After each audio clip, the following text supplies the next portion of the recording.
सो अब हम क्या करना चाहते हैं, ऐसे 580 दैट इज रिटर्न रिप्रेजेंटेशन। और हम वो रिटर्न रिप्रेजेंटेशन पे जाए उसके पहले एक बार हम क्या करते हैं, जो लास्ट लेक्चर में 530 किया था उसको एक बार रिवाइज करते हैं। तो 530 में सबसे पहले अपन ने क्या पढ़ा था, what is the definition of sampling. तो what is sampling, application of to less than 100% of the items within a population of audit relevance such that all sampling units have a chance of selection. फिर characteristics हमने देखी थी, क्या होना चाहिए, car. सी से सबसे पहले क्या होना चाहिए, कंप्लीटनेस। ई से क्या होना चाहिए, अप्रोप्रिएटनेस। आर से क्या होना चाहिए, रिलायबल। फिर सैंपल यूनिट मतलब जो एक एक यूनिट होती है पूरे पॉपुलेशन की, उसे हम कहते हैं सैंपल यूनिट। फिर उसके बाद नेक्स्ट आता है सैंपल सिलेक्शन मेथड। पहले मेथड को हम कहते हैं सिंपल रैंडम सैम्पलिंग। वहां पे every unit has a equal chance of selection. याद करो भाई, सबकी चिट्ठी कटोरे में डाली गई थी, हर एक को इक्वल इक्वल चांस था। वहां हम रैंडम नंबर टेबल यूज कर सकते हैं या तो रैंडमली फ्रॉम अ ड्रम।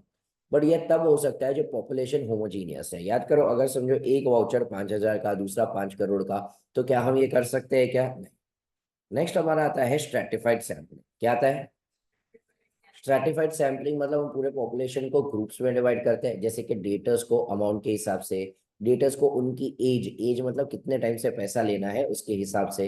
इसे हम कहते हैं स्ट्रैटिफाइड सैम्पलिंग। फिर उसके बाद आता है सिस्टमैटिक, जहां पे हम क्या करेंगे, एक फॉर्मूला बनाएंगे सिस्टमैटिक सैम्पलिंग इंटरवल के लिए। सैंपल यूनिट्स को किससे डिवाइड कर देंगे, सैंपल साइज। तो sample unit divide by sample size करेंगे तो हमें ये मिल जाएगा। फिर उसके बाद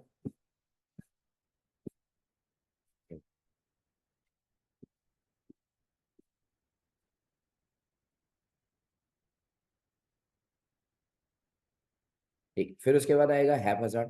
हैप्पैज़ार्ड मतलब कोई भी स्ट्रक्चर टेक्निक के बिना, जहाँ ठीक है वहां पे भले कोई स्ट्रक्चर टेक्निक के बिना करो पर कोई प्रोडक्टिबिलिटी नहीं आनी चाहिए।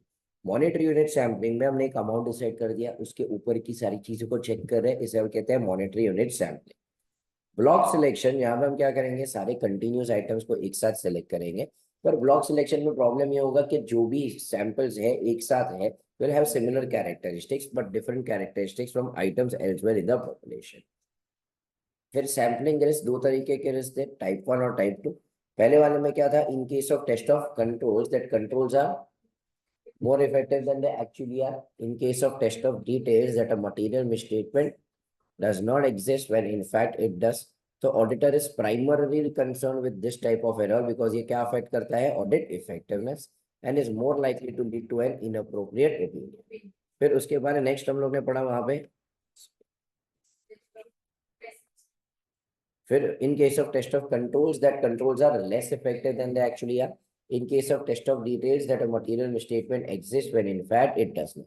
इससे क्या अफेक्ट होती है, मेरी एफिशिएंसी, और इसकी वजह से मेरे को क्या करना पड़ेगा, additional work to establish that the initial conclusions were incorrect. Non sampling risk मतलब मेरा सैम्पलिंग को छोड़ के और कोई कारण की वजह से रिस्क है, उस रिस्क को हम क्या कहते हैं, नॉन सैम्पलिंग रिस्क। क्या हो सकता है एग्जाम्पल्स, ह्यूमन एरर्स हो सकते हैं, मिसइंटरप्रेट किया, अप्लाई किया और procedure which are not appropriate, या अगर हम एरनियस इन्फॉर्मेशन के ऊपर रिलाई कर रहे हैं, इसको हम मैथमेटिकली मेजर नहीं कर सकते क्योंकि क्वांटिफाई करना पॉसिबल नहीं है। टॉलरेबल लेवल मतलब मैं कितनी गलती एक्सेप्ट कर सकता हूँ। टेस्ट ऑफ डिटेल के लिए होता है टॉलरेबल मिसस्टेटमेंट, और टेस्ट ऑफ कंट्रोल के लिए होता है tolerable rate of deviation. What is a tolerable misstatement, a monetary amount in respect of which the auditor seeks to obtain appropriate level of assurance that the monetary amount set by the auditor is not exceeded by the actual misstatement in the population.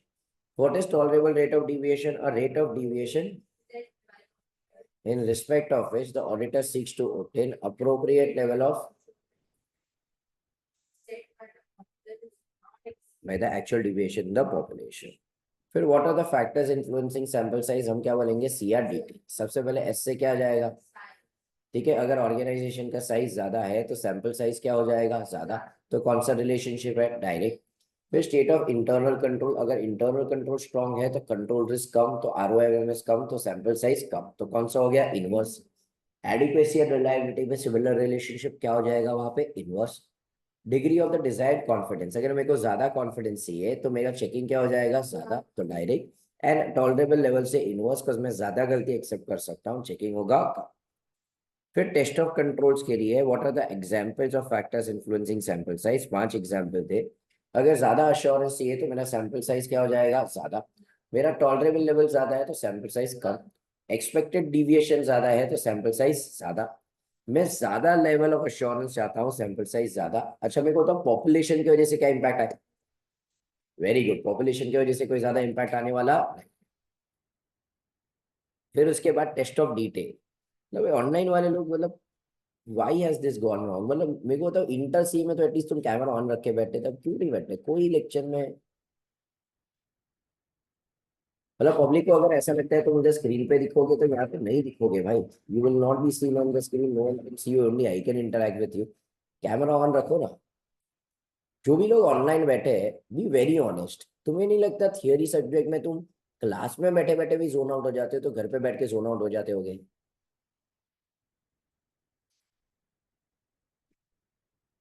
Impact नहीं था करता है घर पे जब तुम बैठते हो, तो क्या करते हो फिर। कैमरा ऑन रखो ना, मतलब what is the harm, trust me it will benefit. एक लेक्चर पूरा ट्राई करो कि सिर्फ कैमरा ऑन रख के बैठे हो, and you compare your attention, your concentration, your interaction with your previous lecture, trust me, you see a lot of difference.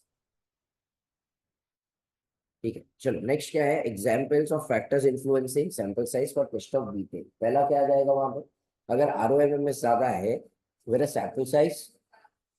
फिर उसके बाद सेकेंड वाला पॉइंट बहुत इंपॉर्टेंट था, more the auditor is relying on substantive procedures. मतलब अगर समझो दूसरी सारी चीजों के ऊपर मैं रिलाई कर रहा हूँ, तो शायद यहाँ पे मेरा सैंपल साइज क्या हो जाएगा, कम। फिर डिसाइड लेवल ऑफ क्या है कि अगर मेरे को ज्यादा लेवल ऑफ एश्योरेंस चाहिए तो सैंपल साइज क्या हो जाएगा, ज्यादा। अच्छा, मेरा टॉलरेबल में स्टेटमेंट ज्यादा है तो सैंपल साइज क्या हो जाएगा, ठीक है, कम, क्योंकि मैं ज्यादा गलतियां एक्सेप्ट कर सकता हूँ। अच्छा, मेरा एक्सपेक्टेड एरर ज्यादा है तो क्या हो जाएगा, सैंपल साइज ज्यादा, क्योंकि ज्यादा गलती लग रही है। स्ट्रैटिफिकेशन वापस इंपॉर्टेंट मार्क कर रहा था, याद करो कि अगर मैं नॉर्मल कर रहा था तो वहां पे सैंपल साइज बढ़ने के चांसेस थे। स्ट्रैटिफिकेशन में मैंने ग्रुप में बांट दिया था तो वहां पे सैंपल साइज ज्यादा बढ़ने के चांसेस नहीं है। पॉपुलेशन का तो यहाँ पे भी क्या आएगा, नेग्लिजिबल। फिर तीन चीजें को डिफाइन करने को बोला है, तो पहला क्या है,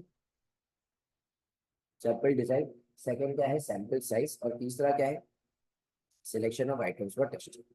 सबसे पहले वो लोग डिजाइन में वो लोग क्या बोल रहे हैं कि भाई ऐसे ही करो कि you need to consider what is the purpose of this procedure and characteristic. फिर उसके बाद ऐसे करो कि रिड्यूस कर दो sampling risk to an acceptable level. फिर बाद में auditor should select items in such a way that every unit should have a chance of selection. Sample size में वो लोग बोल रहे हैं कि भाई ऐसे करो कि सैम्पलिंग रिस्क कम हो जाए। देखो तुम कितना रिस्क एक्सेप्ट कर सकते हो, कम रिस्क एक्सेप्ट कर सकते हो, सैंपल साइज ज्यादा रखो। सिलेक्शन और आइटम्स में ऐसे करो कि सबको चांस मिले और एक अनबायस्ड मिले। स्टैटिस्टिकल, नॉन स्टैटिस्टिकल, स्टैटिस्टिकल में हम mathematical loss of probability use करते हैं। यहाँ पे मेरा एक्सपीरियंस और नॉलेज आ, ठीक है, मतलब इन शॉर्ट में कह सकता हूँ haphazard is nothing but non statistical. फिर एडवांटेजेस अगर हम लोग देखें तो व्हाट आर द एडवांटेजेस, वहां पे हम क्या बोलेंगे, BMC फॉर्म।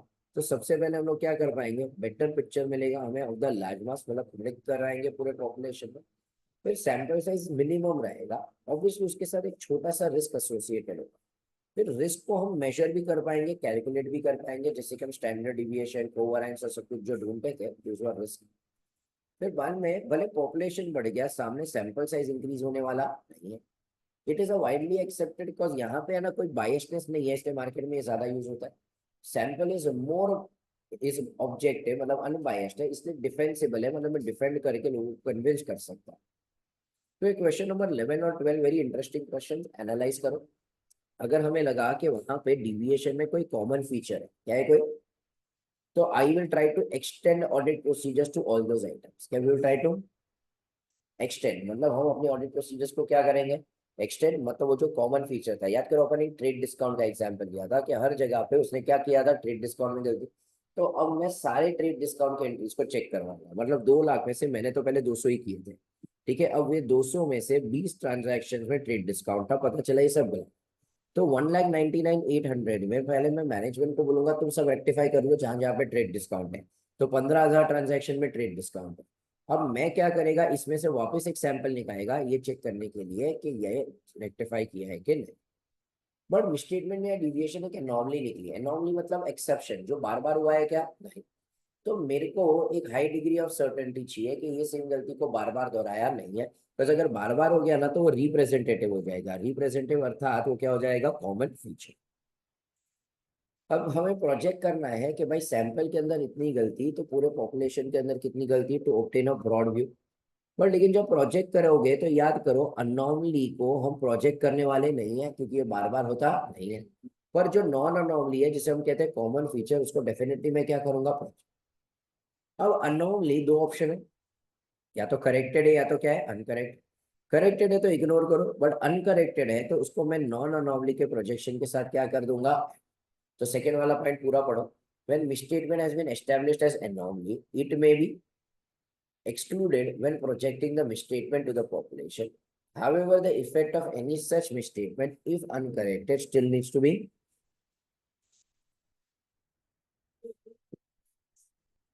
फिर उसके बाद the test of controls no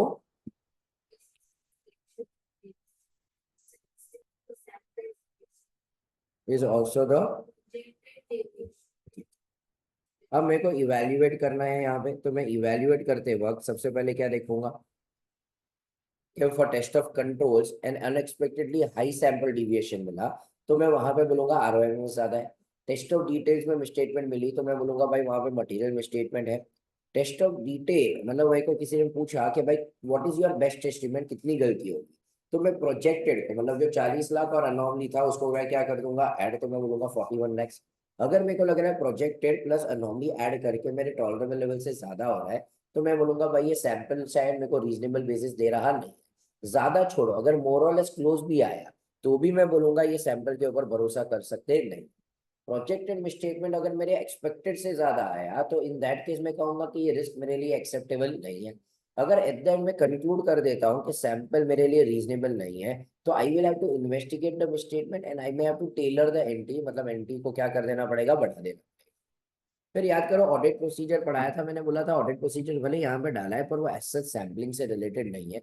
हमें प्रोसीजर लगानी है, बट अगर हम एक आइटम के ऊपर प्रोसीजर नहीं लगा पाए तो हम किसके ऊपर लगाएंगे, रिप्लेसमेंट आइटम। याद करो एक कैंसिल चेक का एग्जाम्पल दिया था कि अगर हमारा मेन चेक कैंसिल हो गया तो उसके ऊपर प्रोसीजर नहीं लगाएंगे, तो जो नया चेक किया उसके ऊपर क्या करोगे, प्रोसीजर लगाओ।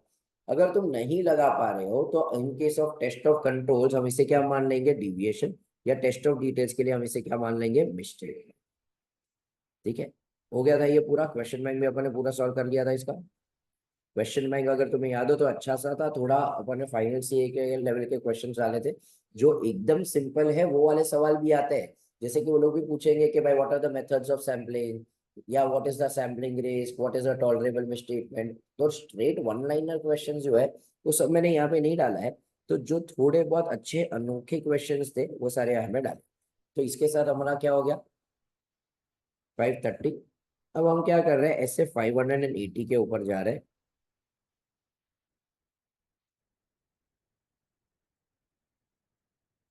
ठीक है, अब व्हाट इज रिटर्न रिप्रेजेंटेशन।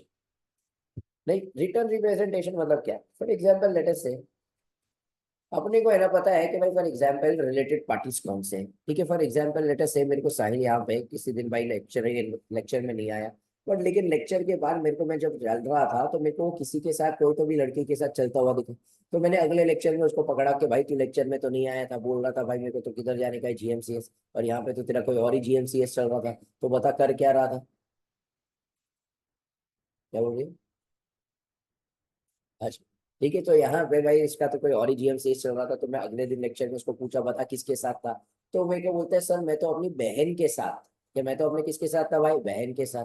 तो मैं उसको बोला भाई मेरे को भरोसा नहीं है, तू लिखित में दे दे भाई, आज के जमाने का भरोसा नहीं है मेरे को कि भाई तुम लोग ऐसा अभी राखी बांध रहे हो, पता चला कल इसको फ्रेंडशिप बैंड बांध के आगे क्या चालू हो जाएगा। तो तू मेरे को लिखित में दे कि वो सर सामने वाली है वो एक्चुअली में तेरी क्या है भाई, बहन है। तो भाई मेरे को पता है तेरे रिलेटेड पार्टी कौन से है, पर फिर भी एक बार तू है ना मेरे को लिखित में दे दे, क्या फिर भी तू भी एक बार मेरे को क्या कर दे, लिखित, क्योंकि मेरे को है ना कंफर्म करना है, क्या करना है मेरे को, कंफर्म। तो यहाँ पे हम मैनेजमेंट से काफी बार चीजें लिखित में मांगते हैं, कैसे मांगते हैं, लिखित में मांगते हैं, सिर्फ ये जानने के लिए कि भाई ये जो हमारे पास एविडेंस है वो सही है कि नहीं। सेकेंड लेटर से इन्वेंट्री है ना थर्ड पार्टी के पास है, अब मेरे लिए यहाँ से वहां पे जाना प्रैक्टिकेबल नहीं है, तो मैंने थर्ड पार्टी से क्या मांगा होगा, एक्सटर्नल कंफर्मेशन, याद करो ऐसे 505, याद करो ऐसे 501 में भी पढ़ाया था ये कि जब इन्वेंट्री थर्ड पार्टी के पास है हम क्या मांगेंगे, एक कंफर्मेशन। पर मैं मैनेजमेंट को बोल रहा हूँ कि भाई देख उसने एक्सटर्नल कंफर्मेशन दिया, पर मैं खुद वहां पे जाके स्टॉक वेरीफाई कर पाया नहीं। मेरे को एविडेंस मिला बट लेकिन मेरे को नहीं लग रहा ये एविडेंस सही है, मेरे को क्या चाहिए, सफिशिएंट एंड अप्रोप्रिएट। तो तू भी है ना लिखित में दे दे ना, थर्ड पार्टी के पास इतना स्टॉक है, तो मेरे को है ना एक सपोर्टिंग एविडेंस मिल जाएगा। क्या मिल जाएगा, अरे मेरा और एविडेंस पुख्ता हो जाएगा। क्या मेरे पास एविडेंस क्या हो जाएगा, पुख्ता तो इन वे था, बट लेकिन तू भी अगर ये मेरे को लिखित में दे देता है तो भाई मेरा एविडेंस क्या हो जाएगा, सफिशिएंट एंड अप्रोप्रिएट। तो मैं मैनेजमेंट से क्या मांग रहा हूँ लिखित में, तो रिटर्न रिप्रेजेंटेशन, नाम ही क्या आता है रिटर्न, तो it is a written statement. क्या इट इज अ, कौन देता है, तो रिटर्न रिप्रेजेंटेशन दिया जाता है मैनेजमेंट से, किसको दिया जाता है, ऑडिटर को। क्यों दिया जाता है, one, to confirm certain matters, मतलब कौन सा वाला एग्जांपल अपन ने दिया था, रिलेटेड पार्टी।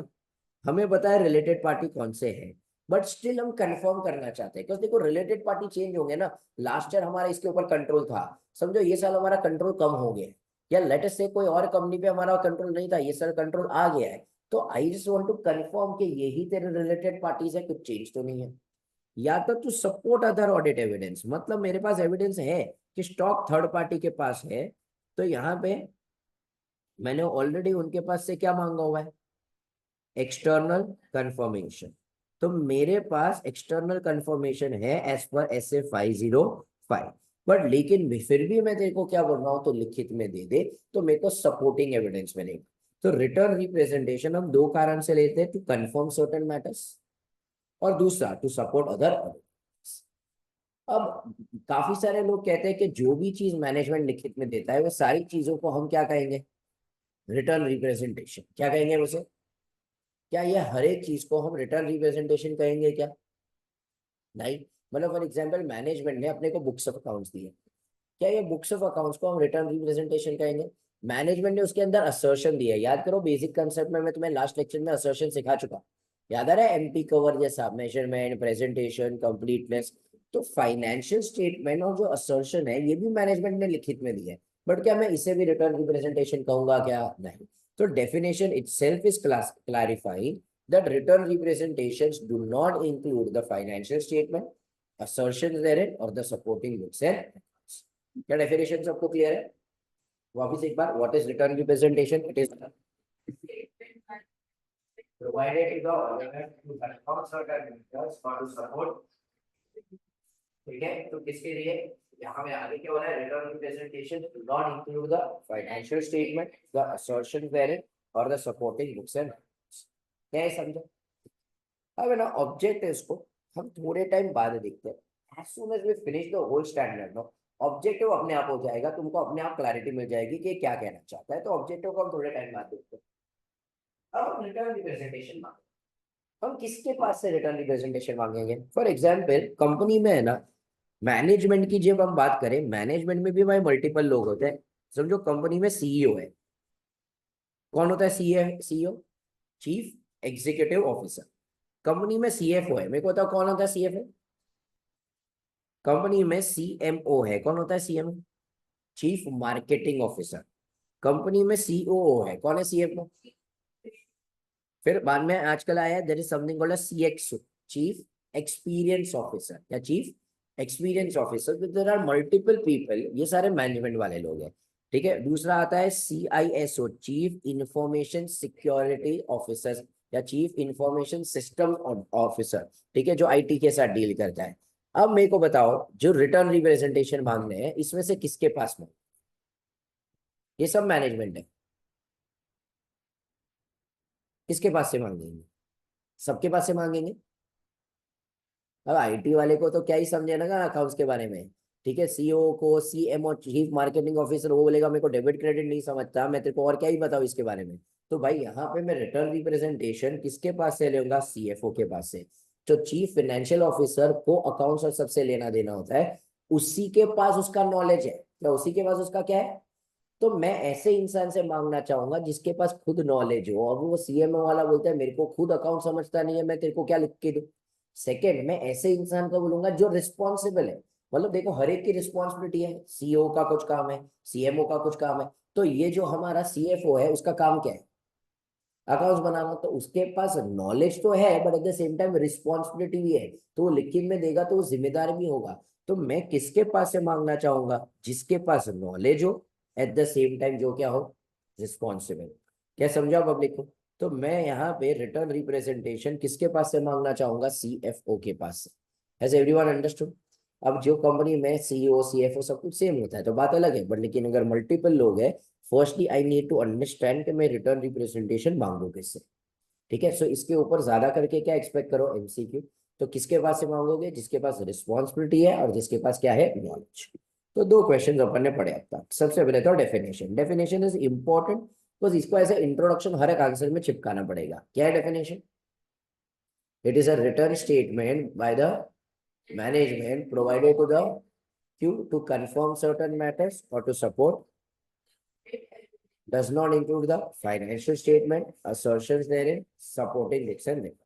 ऑब्जेक्टिव्स हम करते हैं, हम किसके पास से मांगेंगे रिटर्न रिप्रेजेंटेशन, जिसके पास नॉलेज है और जिसके पास रिस्पॉन्सिबिलिटी। अब मैनेजमेंट ने है ना रिटर्न रिप्रेजेंटेशन देने से मना कर दिया। अब आंसर मत पढ़ो, थोड़ा दिमाग लगा के मेरे को बताते जाओ, ये काफी सारी चीजें तुम इंटर में भी पढ़ चुके हो। याद करो अपन ने 505 किया था एक्सटर्नल कंफर्मेशन, मैनेजमेंट ने कंफर्मेशन भेजने से मना किया। याद आ रहा है रीजंस क्या थे? मैनेजमेंट बोला वो थर्ड पार्टी के साथ हमारा लिटिगेशन चल रहा है, झगड़ा चल रहा है, तो तू उसको मत भेज। अब वैसे ही यहाँ पे रिटर्न रिप्रेजेंटेशन मना कर रहे हैं। देखो जब एक्सटर्नल कंफर्मेशन भेजने से मना कर रहे थे, वो बोल रहे थे वो डेटर के साथ क्या चल रहा है, लीगल केस, उसके साथ झगड़ा चल रहा है या क्रेडिटर पैसा मांगना भूल चुका है, उसको मत भेज। चलो एक बार हम समझ भी रहे थे थर्ड पार्टी इन्वॉल्व थी। ठीक है, मतलब आज अगर समझो मैं तुमको बोलूं कि भाई ठीक तुमने कल घर पे रिवाइज किया कि नहीं किया, मैं तेरे को पूछ रहा हूँ ठीक है, पर अब मैं डायरेक्टली तेरी मम्मी को पूछ रहा हूँ कि कल तूने पढ़ाई किया था कि नहीं, और तुम मेरे को मना कर रहे हो। मैं एक बार समझता हूँ कि ठीक है चलो मम्मी को पूछ के, I don't want to spoil the equation, पर मैं तुमको भी पूछूं वो भी तुम्हें नहीं चल रहा है, क्या ये चलेगा क्या? नहीं। तो भाई समवेयर मैं तुमसे रिटर्न रिप्रेजेंटेशन मांग रहा हूँ, मैं थर्ड पार्टी के पास तो जा भी नहीं रहा, पर तुम भी मेरे को लिखित में देने से मना कर। ठीक है, तो यहाँ पे फॉर एग्जाम्पल मैंने साहिल को बोला कि साहिल मैं तेरी मम्मी को फोन करके पूछेगा कि वो तेरी बहन थी कि नहीं थी। अब वो साहिल मना कर रहा है कि नहीं नहीं मम्मी को मत पूछो, चलो एक बार माना कि कुछ तो भी होगा। अब तू भी लिखित में देने से मना कर रहा है कि वो मेरी बहन थी, तो भाई मेरे को तो डर लगेगा कि कुछ तो भी गड़बड़ है। मेरे को तो ऐसा ही लगेगा कि तू मेरे से कुछ ना कुछ छुपा रहा है। तो जब मैनेजमेंट मेरे को लिखित में देने से मना कर देता है, मुझे डर है। फॉर एग्जाम्पल मैंने बोला लिखित में दे दे, तेरे रिलेटेड पार्टी कौन है, मैनेजमेंट बोला मैं नहीं लिख के दूंगा। मैंने बोला लिखित में दे दे, थर्ड पार्टी के पास कितना स्टॉक है, बोल रहा है मैं लिखित में नहीं दूंगा। मैंने बोला लिखित में दे दे कि तूने अपनी जिम्मेदारी of preparation of financial statement पूरी तरह से निभाई है, जो भी डिस्क्लोजर थे तूने सारे डिस्क्लोजर दे दिए, वो बोल रहा है मैं लिखित में नहीं दूंगा। तो जब वो मना कर रहा है मेरे को तो क्या लगेगा, डर लगेगा। क्यों डर लगेगा? मेरे को लग रहा है कुछ तो भी गड़बड़। तो जैसे ही मैनेजमेंट लिखित में देने से मना करेगा मेरे को डर लगेगा। तो मैं सबसे पहले डी से मैं मैनेजमेंट से क्या करूंगा, डिस्कस, कि भाई क्या कारण है कि तुम मेरे को ये रिटर्न रिप्रेजेंटेशन नहीं दे रहे। प्रैक्टिकल सिनेरियो जहां पे मैनेजमेंट है ना मना करेगा, बट शायद वो लोग भी जेन्युइन होंगे। फॉर एग्जाम्पल समझो, समझो कोमल was appointed as manage into the management in this particular year 2024। ठीक है, आचल was into the management since 2023। मैं जब ऑडिट रिपोर्ट दे रहा हूँ मैं 2 साल के ऊपर दे रहा हूँ, 23 24 और 22 23। तो मेरा ओपिनियन 1 साल के ऊपर है कि 2 साल के ऊपर? तो मेरे को सबूत 1 साल के लिए चाहिए कि 2 साल के लिए? तो मैंने रिटर्न रिप्रेजेंटेशन किसके लिए मांगा, दोनों साल के लिए। आचल ने दे दिया। कोमल क्या बोल रही है, सर मैं तो आई ये साल, मैं कैसे लिखित में दूं कि पहले वाले साल में सब कुछ सही था, मेरी तो जिम्मेदारी नहीं है, पर मेरे को तो पता ही नहीं हुआ क्या था। तो management can also be valid, क्या management can also have some valid reasons. इसके लिए हम क्या करेंगे आगे देखेंगे, बट लेकिन what I am trying to say इसके देखो इतना स्टूपिडिटी नहीं होगा ना कि वो मना कर देगा लिखित में देने में। वो लोग के भी कोई ना कोई कंसर्न्स होंगे, वो लोग के भी कोई ना कोई कारण होंगे कि वो लिखित में क्यों नहीं दे पा रहे। तो यहाँ पे पहले मैं मैनेजमेंट से डिस्कस करूँ, फिर उसके बाद I may have to take appropriate action. मेरे को शायद देखना पड़ेगा कि मेरे ओपिनियन के ऊपर इसकी वजह से क्या इफेक्ट आएगा, क्योंकि ये कौन सा केस बनते जा रहा है पता है, जहां पे मेरे पास साइन नहीं है, क्या नहीं है मेरे पास। तो मेरे को देखना है what is the appropriate action determining the possible effect on the opinion of the office. Now I will have to reevaluate the integrity of the management, क्या I will have to reevaluate the integrity. मतलब मेरे को है ना अब management की नीयत के ऊपर शक होगा, मेरे को रीवैल्यूएट करना पड़ेगा कि मैनेजमेंट की इंटीग्रिटी है कि मैनेजमेंट की इंटीग्रिटी नहीं। अब है ना थोड़ा गहराई में जा रहा हूँ, ठीक है, अपन इंटर पे दूर दूर तक नहीं जाते थे और ऐसे वाले टॉपिक के ऊपर है ना आईसीआई दूर दूर तक सवाल भी नहीं पूछने वाला। बट अगर तुम देखोगे ना वर्ड क्या आया, रीइवैल्यूएट। क्यों वर्ड ऐसा नहीं आया evaluate the integrity of the management? Everyone sitting online थोड़ा दिमाग लगाओ, क्यों ऐसा वर्ड आया रीइवैल्यूएट द इंटीग्रिटी और ऐसा वर्ड नहीं आया इवैल्यूएट द इंटीग्रिटी? अगर तुम्हें ना ऐसे 220 याद हो, इंटर सीए का चैप्टर नंबर 1 में आता था, उस चैप्टर नंबर 1 के ऐसे 220 में लिखा हुआ था कि जब हम ऑडिट एक्सेप्ट करें तो हमें क्या करना चाहिए। तो यहाँ पे मैं तुम्हें 220 वाला एक पार्ट बता रहा हूँ, चैप्टर नंबर यहाँ पे भी चैप्टर नंबर 1 में है।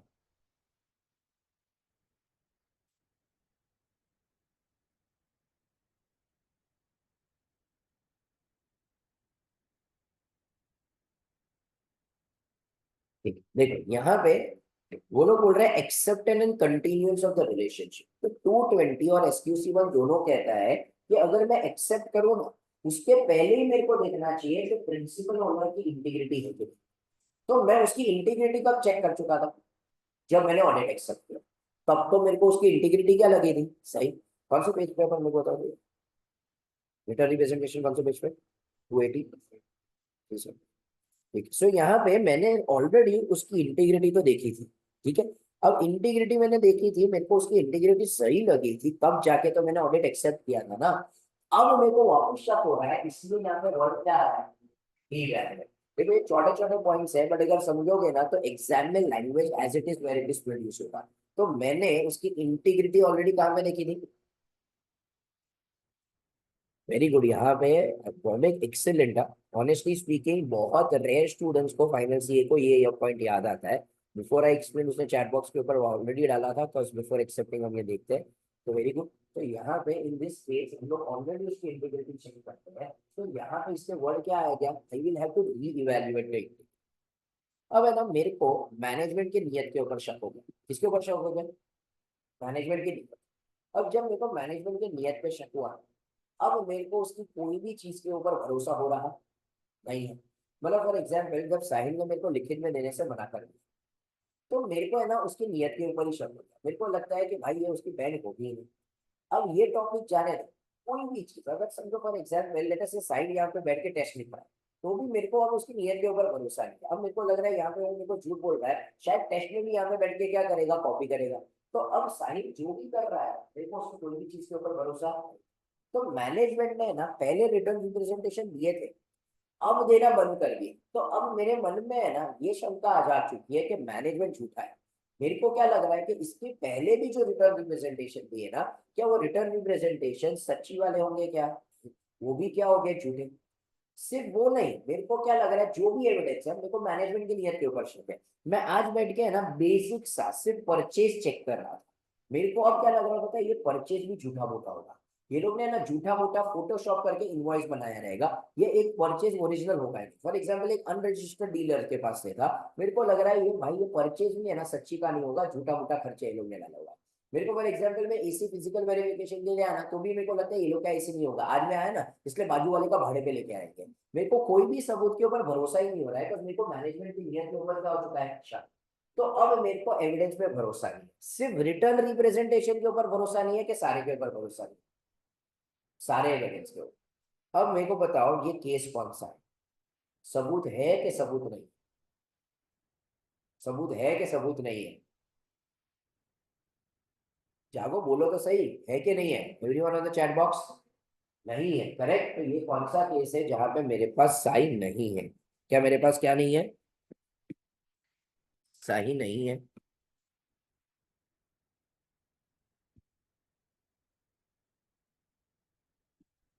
ठीक है, सो ये और ऐसा केस है जहां पे मेरे पास क्या नहीं है, साइन नहीं। अब मेरे को बताओ मैटर क्या है, मटेरियल एंड परवेसिव है कि मटेरियल बट नॉट परवेसिव है। मटेरियल एंड परवेसिव है, इसलिए मैं यहाँ पे क्या दे दूंगा, डिस्क्लेम। ठीक है, क्यों परवेसिव हुआ, क्योंकि मेरे को एक एविडेंस के ऊपर शक है कि सारे एविडेंस के ऊपर है। तो इसके लिए यहाँ पे हमें क्या दे देना पड़ेगा, डिस्क्लेमर लिख। One of the most important point, ICI ने इसके ऊपर है ना 2-2 मार्क के एमसीक्यू पूछे हुए हैं। क्या पूछे हुए, 2-2 मार्क के एमसीक्यू। एक पूरा केस स्टडी बनाता है और फिर नीचे देता है कि तुम कौन सा ओपिनियन दोगे, तुम क्वालिफाइड दोगे, एडवर्स दोगे, डिस्क्लेमर या any of the above. Public यहाँ पे डिस्क्लेमर टिक ही नहीं करता है, तो यहाँ पे कौन सा ओपिनियन आएगा। क्या समझा पब्लिक को। One of the most important answers जो आईसीआई बार बार लगातार एमसीक्यू में अभी पूछता जा रहा है। पहले this was a frequently asked question, मतलब ऐसा समझो कि अगर ऐसे 580 10 बार पूछा था, 10 बार में से 6 बार यही एक क्वेश्चन पूछते थे। But now they have realise कि भाई अब ये चीज इतनी बड़ी 3 मार्क 4 मार्क 5 मार्क के लिए पूछने लायक नहीं है, तो they are just asking you for rights. Has everyone understood this. पक्का, ठीक है, चलो तो क्या बोला अपन ने, बी से क्या बोला अपन ने, ए से क्या बोला अपन ने, टेक अप्रोप्रिएट एक्शन। आर से हम क्या करेंगे, evaluate the integrity of the. सिर्फ 1 मिनट लो, मेरे को सिर्फ ये जो evaluate integrity of the management वाला पॉइंट है ना, सिर्फ उसको मेमोराइज करके दो। ठीक है, बिकॉज वहां पे जब आंसर लिखने का बात आता है ना, आंसर इज हार्डली 5 लाइन्स, जिसमें भी तुमको थर्ड वाला पॉइंट नहीं आता है, तो मेमोराइज करके दो।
तो बोल रहा है यहाँ पे matter material but not pervasive हुआ तो क्वालिफाई करेंगे।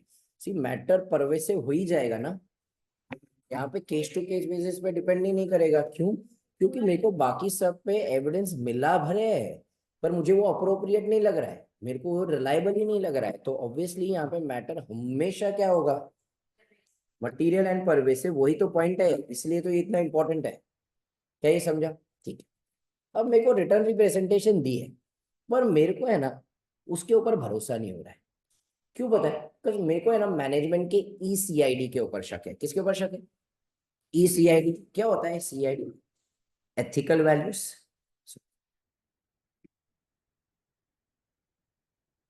ई से क्या होता है? Ethical values. सी से क्या होता है? कंपीटेंस। आई से क्या होता है? इंटीग्रिटी।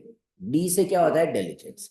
मेरे को लग रहा है मैनेजमेंट एथिकल ही नहीं है, मतलब भाई वो सच बोल ही नहीं रहा है, ऑनेस्टी नहीं है, कंपीटेंस नहीं है, ठीक है, मतलब वो लोग को ये सारे काम ही नहीं आते, डिलीजेंट मतलब भाई वहां पे पूरी शिद्दत से काम ही नहीं कर रहे। तो मेरे को मैनेजमेंट के ईसीआईडी के ऊपर शक है। जब मैनेजमेंट के ईसीआईडी के ऊपर शक है तो उन्होंने मेरे को जो भी रिप्रेजेंटेशन दिए है, मेरे को वो रिप्रेजेंटेशन के ऊपर भी भरोसा।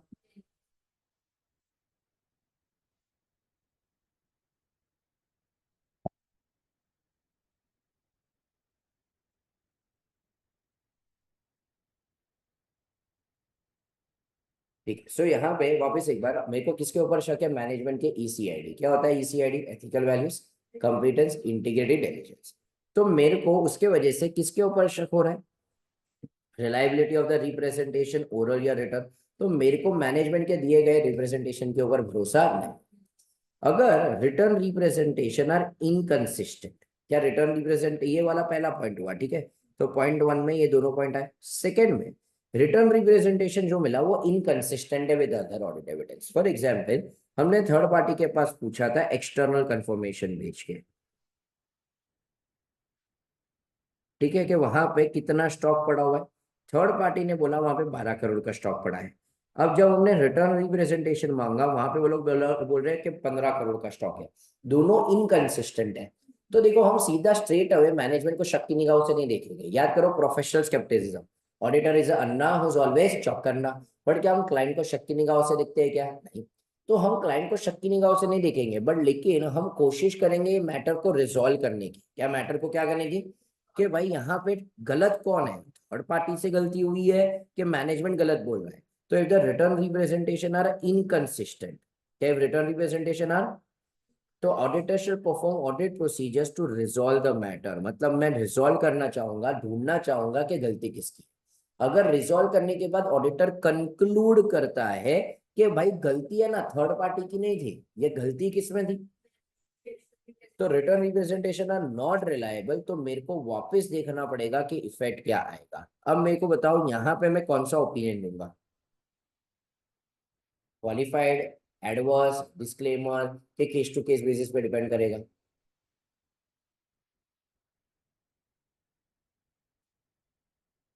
सब डालो यहाँ पे चैट बॉक्स के ऊपर, कौन सा ओपिनियन दूंगा, वो डालते हैं अपन।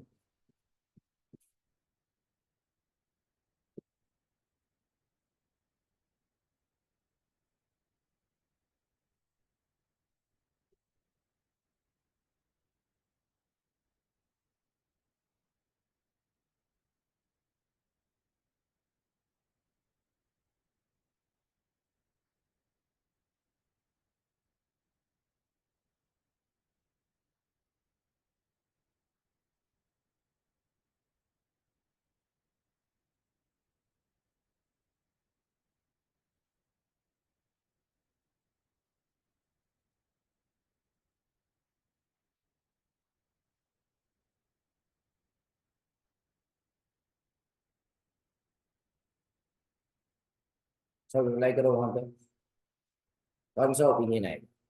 रिटर्न रिप्रेजेंटेशन मिले हैं पर मुझे रिलायबल नहीं लग रहा।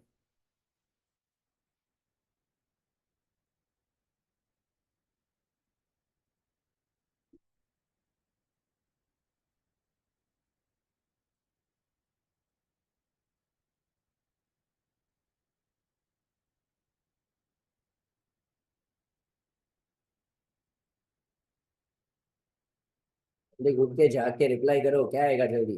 क्या बोलते हैं तुम लोग, क्या आएगा? एक बोलो। फेस टू फेस मतलब एनी ऑफ द अबव। जल्दी जल्दी, 10 more seconds, जल्दी से आंसर दो। तो मिक्स्ड ओपिनियन आ रहा है सबका ऑलमोस्ट, हर एक में आ रहा है थोड़े थोड़े थोड़े।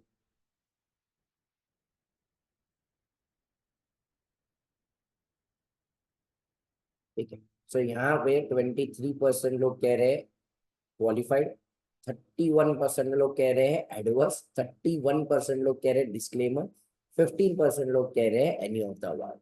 तो ऑडियंस जनता खुद कंफ्यूज्ड है। यहाँ पे आएगा डिस्क्लेमर ऑफ ओपिनियन। क्या आएगा यहाँ पे? Very good.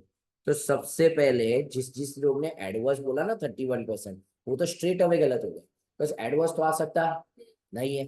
अब जब एडवर्स नहीं आ सकता तो जिन जिन लोग ने डी बोला ना एनी ऑफ द अबव, वो भी गलत हो गए, क्योंकि यहाँ पे डी भी नहीं आ सकता, बस एडवर्स तो हम दे नहीं सकते। बचा क्या तुम्हारी जिंदगी में? क्वालिफाइड या तो डिस्क्लेमर। अब यहाँ पे मेरे को जब रिटर्न रिप्रेजेंटेशन पे भरोसा नहीं है ना, मेरे को वापस मैनेजमेंट की नियत के ऊपर शक हो रहा है। अब जब मैनेजमेंट के नियत के ऊपर शक हो रहा है, वापस सेम क्या हो जाएगा? मेरे को कोई भी एविडेंस के ऊपर भरोसा नहीं है, तो इन दिस केस ऑल्सो मैं क्या दूंगा? डिस्क्लेमर। तो वहां पे लिखो डिस्क्लेमर ऑफ ओपिनियन। तो in this case also we will give a disclaimer of opinion. क्या समझा सबको ये?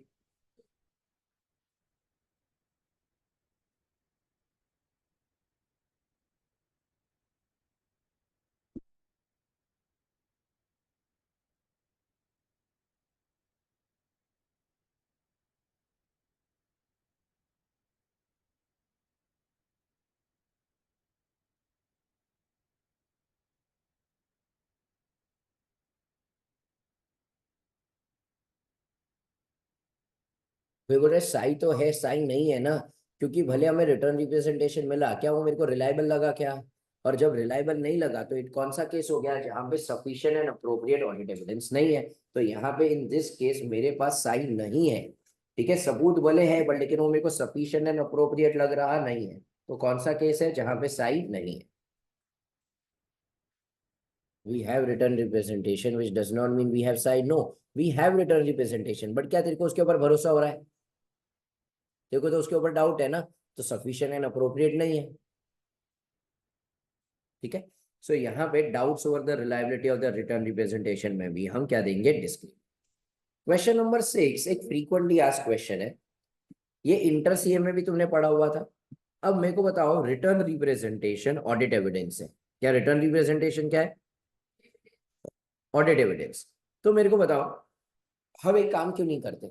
मैनेजमेंट से सिर्फ सारी चीजों के ऊपर लिखित में ले लेते हैं कि असेट सही है, लाइबिलिटी सही है, इनकम सही है, एक्सपेंस सही है। फिर बस कुछ नहीं करेगा, फिर कैरम रमानो, जूस पियानो, मजा नहीं लाइफ, सिर्फ रिपोर्ट दे देने का, everything is true and fair, सबके लिए एविडेंस मिल गया। क्या ये चलेगा क्या? क्यों नहीं चलेगा? क्वेश्चन सुना सब लोग ने? मैंने मैनेजमेंट से सिर्फ हर एक आइटम के ऊपर क्या ले लिया? Written representation. मैंने उसको बोला लिखित में दे दे, असेट सही है, लाइबिलिटी सही है, इनकम सही है, एक्सपेंस सही है, बस। और कोई सबूत ही नहीं ढूंढा, चलेगा क्या? क्यों नहीं चलेगा? बट लेकिन मेरे पास सबूत है। ठीक है, मैंने बोल दिया सबके ऊपर रिटर्न रिप्रेजेंटेशन मिल गया। यहाँ पे रिटर्न रिप्रेजेंटेशन है ना, ऑडिट एविडेंस है, पर वो अपने आप में sufficient and appropriate audit evidence नहीं है। तो रिटर्न रिप्रेजेंटेशन को हमेशा best actor in the supporting role का अवार्ड मिलेगा क्या? कभी भी उनको लीड एक्टर का अवार्ड मिलेगा क्या? क्या वो हमेशा कभी भी एज अ मेन एविडेंस चल सकते हैं? नहीं। डेफिनेशन क्या बोलता था, याद करो, रिटर्न रिप्रेजेंटेशन क्या है? A written statement by the management provided to the auditor to confirm matters और to support other audit evidence. ये मेन एविडेंस है क्या हमारे लिए? नहीं। तो क्वेश्चन नंबर 6, पहले क्वेश्चन पढ़ो। The auditor of ABC limited was not able to get confirmation about the existence and value of certain machine. However, management gave him a certificate to prove existence and value of machinery as appearing in the books of accounts. The auditor accepted the same without any and signed the audit report. Is he right in his approach? Is he right in his approach? Why? क्योंकि यहाँ पे मैं auditor ने सिर्फ और सिर्फ क्या ले लिया, रिटर्न रिप्रेजेंटेशन, और उसने कुछ और प्रोसीजर परफॉर्म की क्या, नहीं।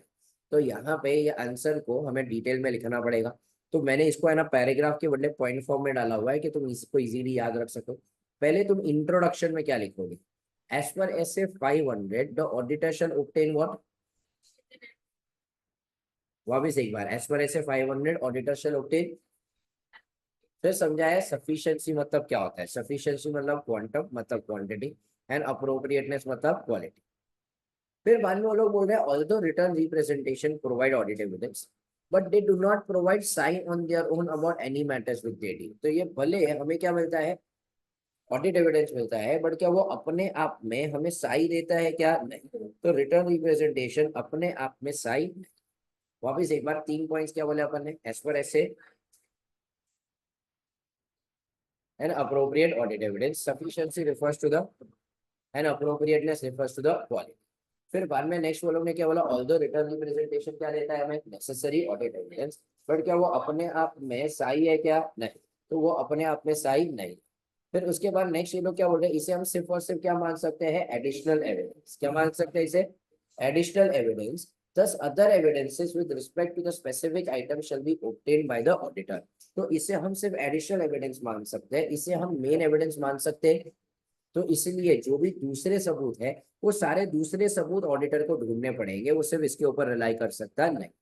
तो as return evidence can not be considered as a substitute. क्या as return evidence can not be considered as a, for other evidences the auditor shall corroborate evidences from other sources whether internal or external। वापिस एक बार, सबसे पहले यहाँ पे क्या बोला, as per ऐसे 500 audit evidence the auditor shall obtain what, sufficient, and sufficiency refers to the and appropriateness refers to the। फिर although return representation provide audit evidence they do not provide, it can just be considered as what, thus other evidences with respect to the specific item shall be obtained by the auditor। फिर बाद में इसे हम substitute मान सकते नहीं है, इसे हम सिर्फ क्या मान सकते हैं, कोरोबोरेटिव एविडेंस। क्या मान सकते हैं, मतलब इसे हम सब्स्टिट्यूट नहीं मान सकते, हमें और कोरोबोरेटिव एविडेंस चाहिए। कोरोबोरेटिव मतलब एडिशनल एविडेंस जिसे हम साई मान सके। क्या मान सके, एडिशनल एविडेंस जिसको हम क्या मान सके, साई, जिसके बेसिस के ऊपर हम कंक्लूड कर सके।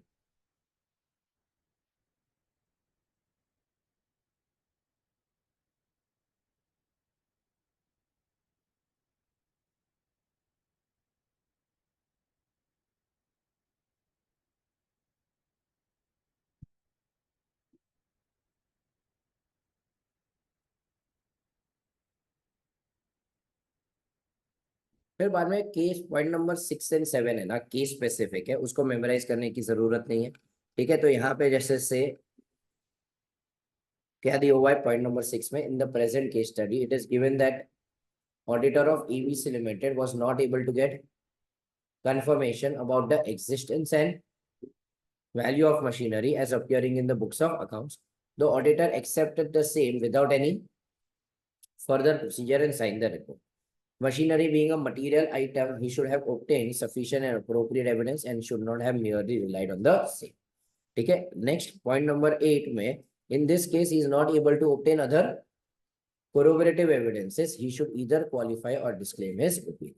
Thus, he is not right in his approach as he has violated what, SA 500 and SA 5। क्या समझा पब्लिक को ये? ठीक है, तो ये हमारा क्या हो गया कि रिटर्न रिप्रेजेंटेशन क्या अपने आप में सही है क्या, नहीं। तो हम वहां पे सबसे पहले इंट्रोडक्शन में क्या लिखेंगे, एज पर SA 500, ये क्या है, ऑडिट एविडेंस। ऑडिटर शब्द को क्या ऑब्टेन करना चाहिए। फिर सफिशिएंसी मतलब क्या, क्वांटम, एंड अप्रोप्रिएटनेस मतलब क्या, क्वालिटी। ऑल्दो रिटर्न रिप्रेजेंटेशन क्या प्रोवाइड करता है, ऑडिट एविडेंस, क्या वो अपने आप में साई देता है क्या, नहीं।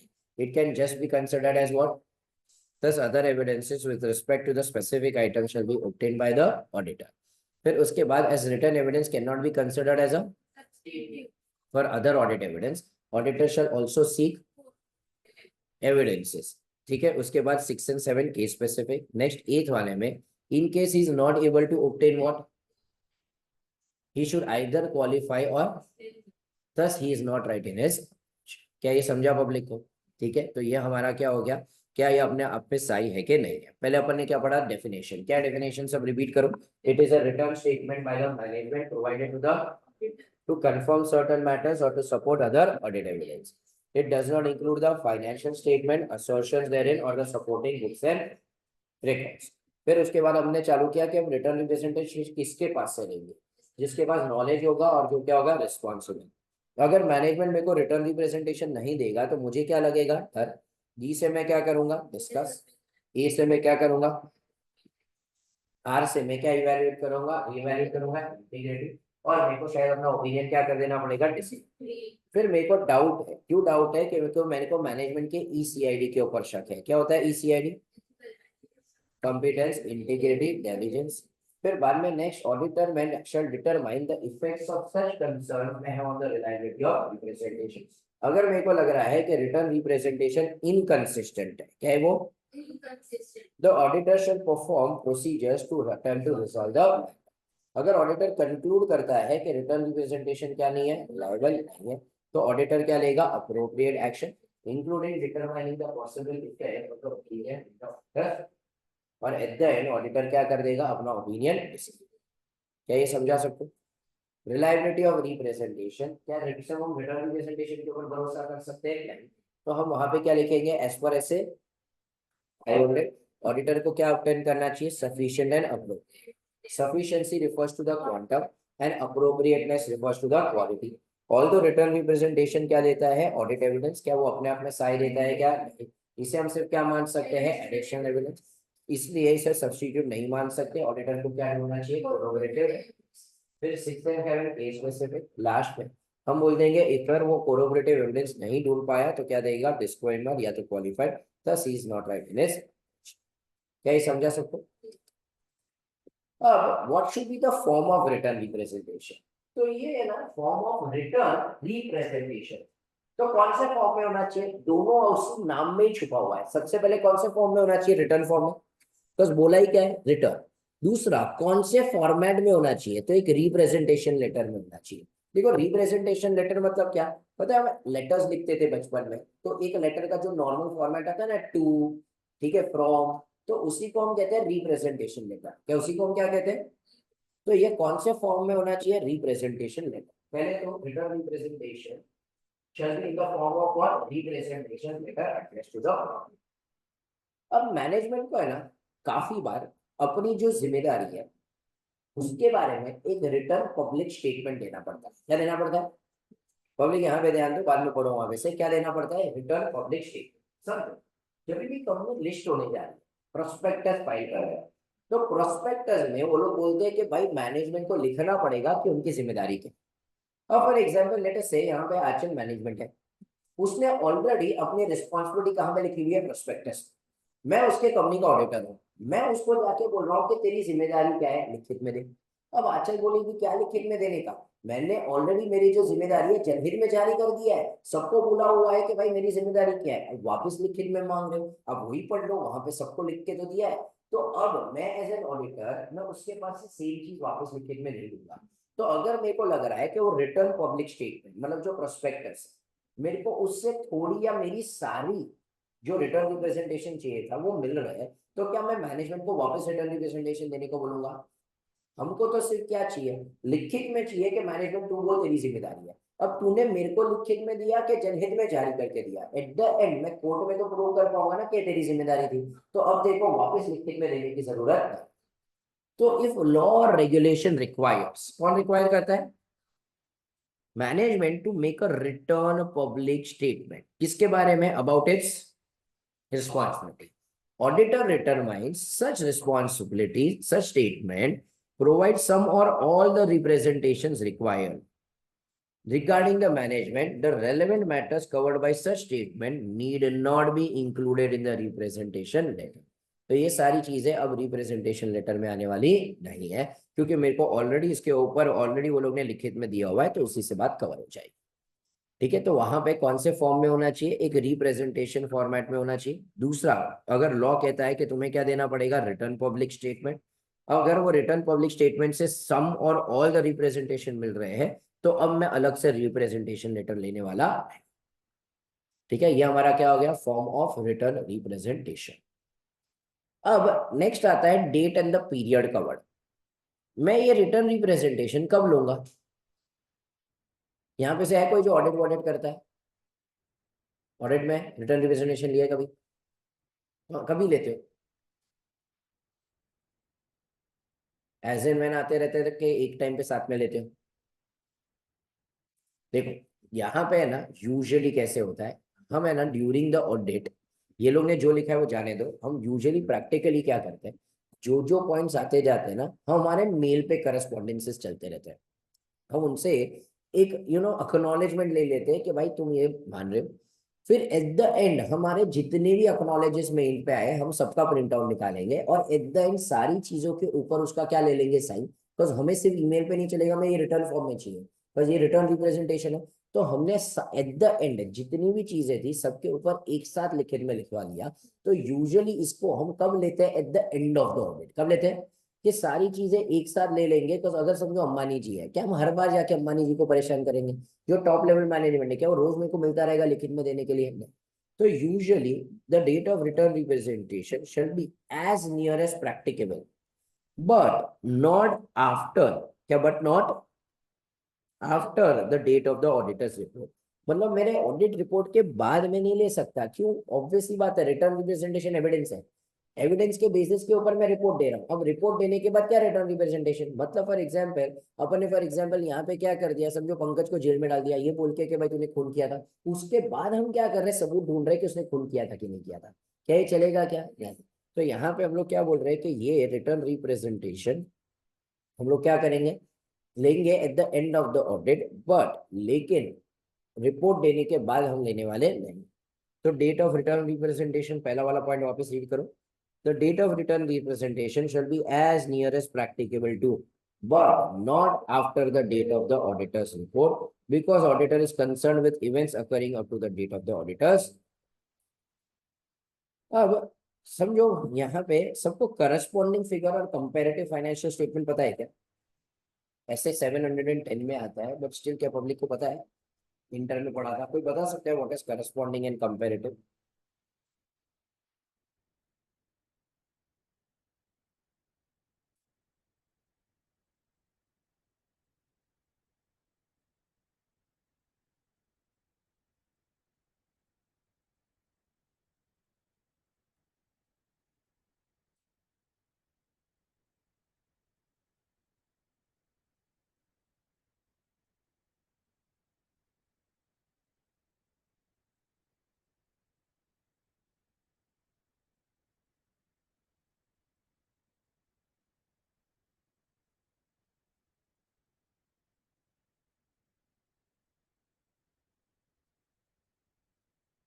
करस्पॉन्डिंग में दोनों साल के ऊपर ओपिनियन दे, और कंपैरेटिव में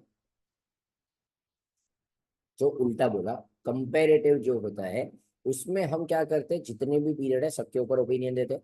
करस्पॉन्डिंग में हम क्या करते हैं, ये साल के ऊपर देते हैं। एग्जाम्पल लेते हैं यहाँ पे, समझो फॉर एग्जाम्पल,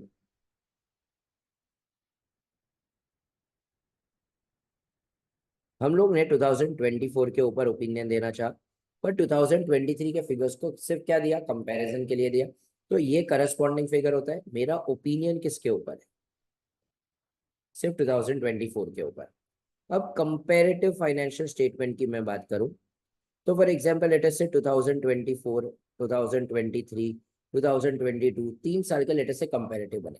मेरा जो ओपिनियन है वो किसके ऊपर है, सारे सालों के ऊपर है। अब पहले वाले केस में करस्पॉन्डिंग में मेरा ओपिनियन किसके ऊपर है, करंट ईयर। तो मेरे ऑडिट रिपोर्ट में मैं पीरियड कौन सा लिखूंगा, 23-24 लिखूंगा क्या, मैं 22-23 लिखूंगा क्या? नहीं। कंपेरेटिव फाइनेंशियल स्टेटमेंट में मेरा ओपिनियन किसके ऊपर है, 2, 23, 24। तो मैं मेरे ऑडिट रिपोर्ट में पीरियड कौन सा लिखूंगा, तीनों साल लिखूंगा। तो मैं रिटर्न रिप्रेजेंटेशन करस्पॉन्डिंग में मैं सिर्फ किसके ऊपर लूंगा, 23 के ऊपर, सॉरी 24 के ऊपर, बस मेरा ओपिनियन किसके ऊपर है, 24। पर लेकिन जब मेरे कंपेरेटिव की बात आती है तो मैं अपना रिटर्न रिप्रेजेंटेशन तीनों साल के ऊपर लूंगा, बस मेरा ओपिनियन भी किसके ऊपर है। तो इन सिंपल वर्ड्स तुम्हें क्या याद रखना है कि मेरा ओपिनियन जिस साल के ऊपर है मैं वही साल के लिए क्या लूंगा, रिटर्न रिप्रेजेंटेशन। लॉजिक समझो, मेरे को ओपिनियन देना है इसलिए तो सबूत चाहिए, अगर मेरे को ओपिनियन ही नहीं देना तो मेरे को सबूत क्यों चाहिए? ठीक है, फॉर एग्जाम्पल लेटर से यहाँ पे मेरे को 2023 के ऊपर ओपिनियन देना ही नहीं है, क्या मैं उसके लिए सारे सबूत ढूंढूंगा क्या? नहीं।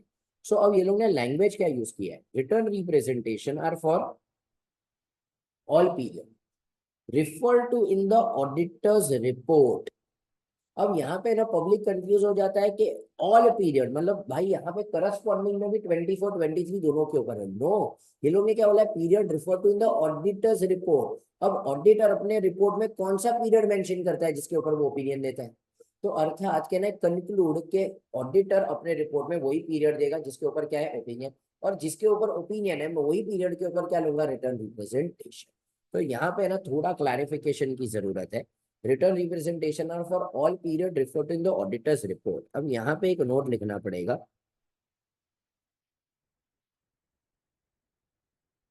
ऑडिटर्स रिपोर्ट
है। सो यहाँ पे हम वही पीरियड के रेफर करेंगे जिसके ऊपर हमने हमारा क्या दिया हुआ है, ओपिनियन। अब थोड़े टाइम पहले मैंने बोला था, याद करो कि कोमल अपॉइंटी कब हुई, 24। अब वो 23 में थी ही नहीं। मैंने तो ओपिनियन, मैंने तो रिटर्न रिप्रेजेंटेशन किसके ऊपर मांगा, 3 साल के ऊपर, क्योंकि मेरा ओपिनियन 1 साल के ऊपर है कि 3 साल के ऊपर है। कोमल बोल रही है मैं लिखित में नहीं दूंगी। अब मेरे को बताओ, मेरे को क्या करने का? समझ रहे हो प्रैक्टिकल प्रॉब्लम क्या आ रहा है? कोमल क्या बोल रही है कि मैं तो 2023 में थी नहीं, तो मैं कैसे 22 और 23 के ऊपर रिटर्न रिप्रेजेंटेशन दूं? मैं तो सिर्फ 24 के ऊपर दूंगी। ठीक है, सारे मैनेजमेंट अभी हाल है, कोई पुराना मैनेजमेंट नहीं नहीं, सबके सब 24 में है। वो लोग बोल रहे हैं हम 22 23 पे नहीं देंगे, हम सिर्फ किसके ऊपर देंगे, 24। तो मेरे को एज एन ऑडिटर क्या करना पड़ेगा, इनका ये रीजन एक्सेप्ट करना पड़ेगा कि नहीं करना पड़ेगा? Everyone on the chat box reply करो, मेरे को ये रीजन एक्सेप्ट करना पड़ेगा कि नहीं करना पड़ेगा?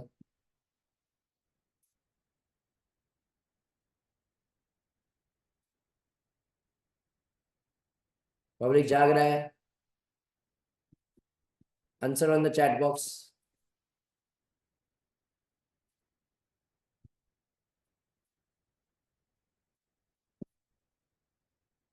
चलो, सब लोग बोल रहे हैं रीजन एक्सेप्ट करना पड़ेगा। हमें ये रीजन एक्सेप्ट नहीं करना है। क्यों? मेरे को तो क्या चाहिए, एविडेंस। अब तूने लिखित में देने से मना कर दिया, मैं कौन से बेसिस पे ऊपर ओपिनियन दूं? मेरे को तो एविडेंस चाहिए ना। मैं मैनेजमेंट को क्या बोलेगा, फिर तू एक काम कर, तू यही साल में है, तू ओपिनियन भी यही साल के ऊपर मांग। तू मेरे को बोल रहा है कि तू 3 साल का क्या बना के दे, कंपेरेटिव के ऊपर ओपिनियन बना के दे। पर तू 3 साल के ऊपर सबूत नहीं देना चाहता, मैं कौन से आधार के ऊपर ओपिनियन दूं? तो मैं मैनेजमेंट को बोलेगा, देख कोमल तू यहाँ पे चलो माना कि तू 22 23 में नहीं थी, पहले वाले साल में लेटर से आंचल थी, अब मैं थोड़ी आंचल के पास रिटर्न रिप्रेजेंटेशन लेने जाऊंगा, वो तो मेरे को रिटर्न रिप्रेजेंटेशन देगी भी नहीं, और वो तो कंपनी में है भी नहीं। तो अब मैं कौन से बेसिस के ऊपर लूँ, ये तो मेरे रिस्क आ जाएगा, मेरे ऊपर सारी चीजें आ जाएगी। मैं खुद भी थोड़ी था पुराने सालों में, तो मैं कैसे ओपिनियन दे सकता हूँ। तो we understand this is a practical problem, but you will have to take a responsibility. तेरे को जिम्मेदारी लेनी पड़ेगी कि पहले वाले साल में भी चीजें सही थी, अब अगर कुछ गड़बड़ हुई तो तेरे कंधों पे आएगा, पर जिम्मेदारी तो लेनी पड़ेगी। अगर तू नहीं लेना चाहता तो तू मेरे पास से ओपिनियन एक्सपेक्ट मत कर, मैं ओपिनियन नहीं दूंगा। और फिर भी एक जाता है तो मैं यहाँ पे ओपिनियन मॉडिफाई कर दूंगा, ये बोल के कि मेरे पास रिटर्न रिप्रेजेंटेशन नहीं। तो सिचुएशन में arise where the current management were not present during all period refer to in the report. ठीक है, तो करंट मैनेजमेंट पहले वाले साल में था ही नहीं। सच अ मैनेजमेंट में assert that they are not in a position to provide some or all of the representation because they were not in the place during the period. ठीक है, तो दे आर, वो लोग बोल देंगे कि भाई they are not in this place. This fact does not diminish such person's responsibility for the financial statement as a whole. Accordingly, the requirement for the auditor to request from the return representation that cover the relevant period still applies. ठीक है, तो यहाँ पे मेरे को अभी भी written representation मांगना पड़ेगा। क्या समझाइए सबको, इसके ऊपर चांद तारे चंदा माना बना दिया जाए। एक्सपेक्ट सच questions eight final CA level, जहां पे तुमको प्रैक्टिकली वो लोग पूछेंगे कि क्या करना है।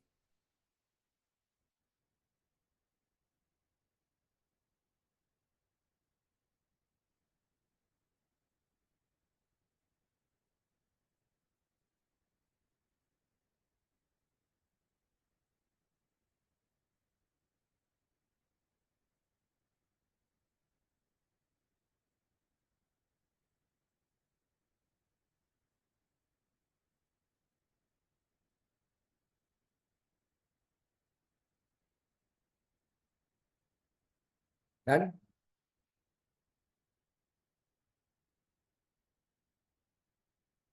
ठीक है, चलो वापस एक बार क्या बोला यहाँ पे, डेट एंड द पीरियड। तो ये लोग क्या बोल रहे हैं, date of the written representation shall be as nearest possible to, but लेकिन not after the date of the auditors.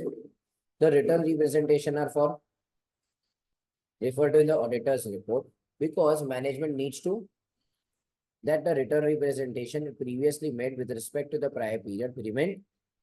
फिर उसके बाद situations where arise may the current management may not be present during such persons may assert that they are not in a position to provide some or all of the representations because they were not in place। This fact does not diminish such person's responsibility. ठीक है, तो यहाँ पे हमारी जिम्मेदारी कहीं पे भी कम होती नहीं है। Accordingly the requirement for the auditor to request for the written representation that cover the whole representation still applies. तो मैं अभी भी रिटर्न रिप्रेजेंटेशन लेना तो पड़ेगा। क्या यहाँ तक पब्लिक को समझा? ठीक है, सो यहाँ पे अपन ने सबसे पहले क्या पढ़ा था, मीनिंग। मेरे को बताओ क्या पढ़ा मीनिंग में अपन ने। It is a written statement by the management provided to the auditor to confirm certain matters or to support other audit evidence. It does not include the financial statement, assertions therein or the supporting lips and evidence। अब objective एक बार try करो ये read करने का। क्या है objective? To obtain return representation, management believes that it has fulfilled its responsibility for the preparation of the financial statement and for completeness of the information provided to the auditor। तो यहाँ पे मेरे को क्या चाहिए, we want to obtain written representation. क्या written representation चाहिए? कि मैनेजमेंट ने अपनी जिम्मेदारी फुलफिल की हुई है for preparation of the financial statement and completeness of the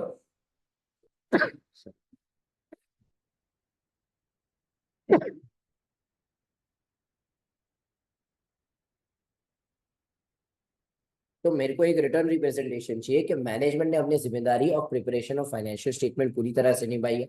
दूसरा मेरे को क्या चाहिए, सपोर्टिंग एविडेंस चाहिए। क्या चाहिए मेरे को? एक तो to support other audit evidence relevant to the financial statement or specific assertion in financial statement by means of what।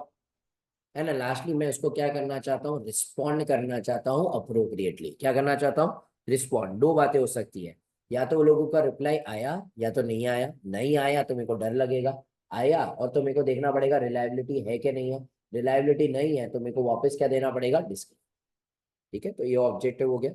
फिर किसके पास से लेंगे? जिसके पास क्या होगा, नॉलेज होगा और क्या होगा, रिस्पॉन्सिबिलिटी। अगर मैनेजमेंट मना करेगा तो मुझे क्या लगेगा, डर। मैं डी से क्या करूंगा, डिस्कस। ए से मैं क्या लूंगा, अप्रोप्रिएट एक्शन। आर से रिवैल्यूएट करूंगा इंटीग्रिटी, और शायद क्या दे दूंगा, डिस्क्लेम। फिर मेरे को मैनेजमेंट के किसके ऊपर शक है, ईसीआईडी। क्या है ECID, ethical values, competence, integrity and diligence. तो auditor shall determine the effect such concern may have on the reliability of representation.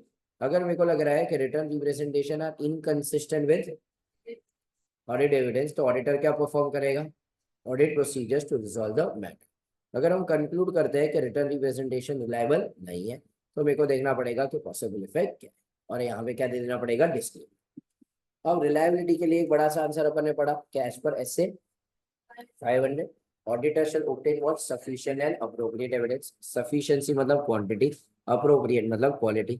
Although written representation हमें क्या देता है, ऑडिट एविडेंस, क्या वो अपने आप में सही है, क्या नहीं। इससे हमें सिर्फ क्या मिलता है, एडिशनल एविडेंस। फिर उसके बाद as return evidence can not be considered as a for other audit evidence, auditor shall also seek. ठीक है, 6 and 7 केस स्पेसिफिक है। 8 वाला point, in case is not able to obtain, he should either qualify or thus he is not right in his approach as he has violated SA 505.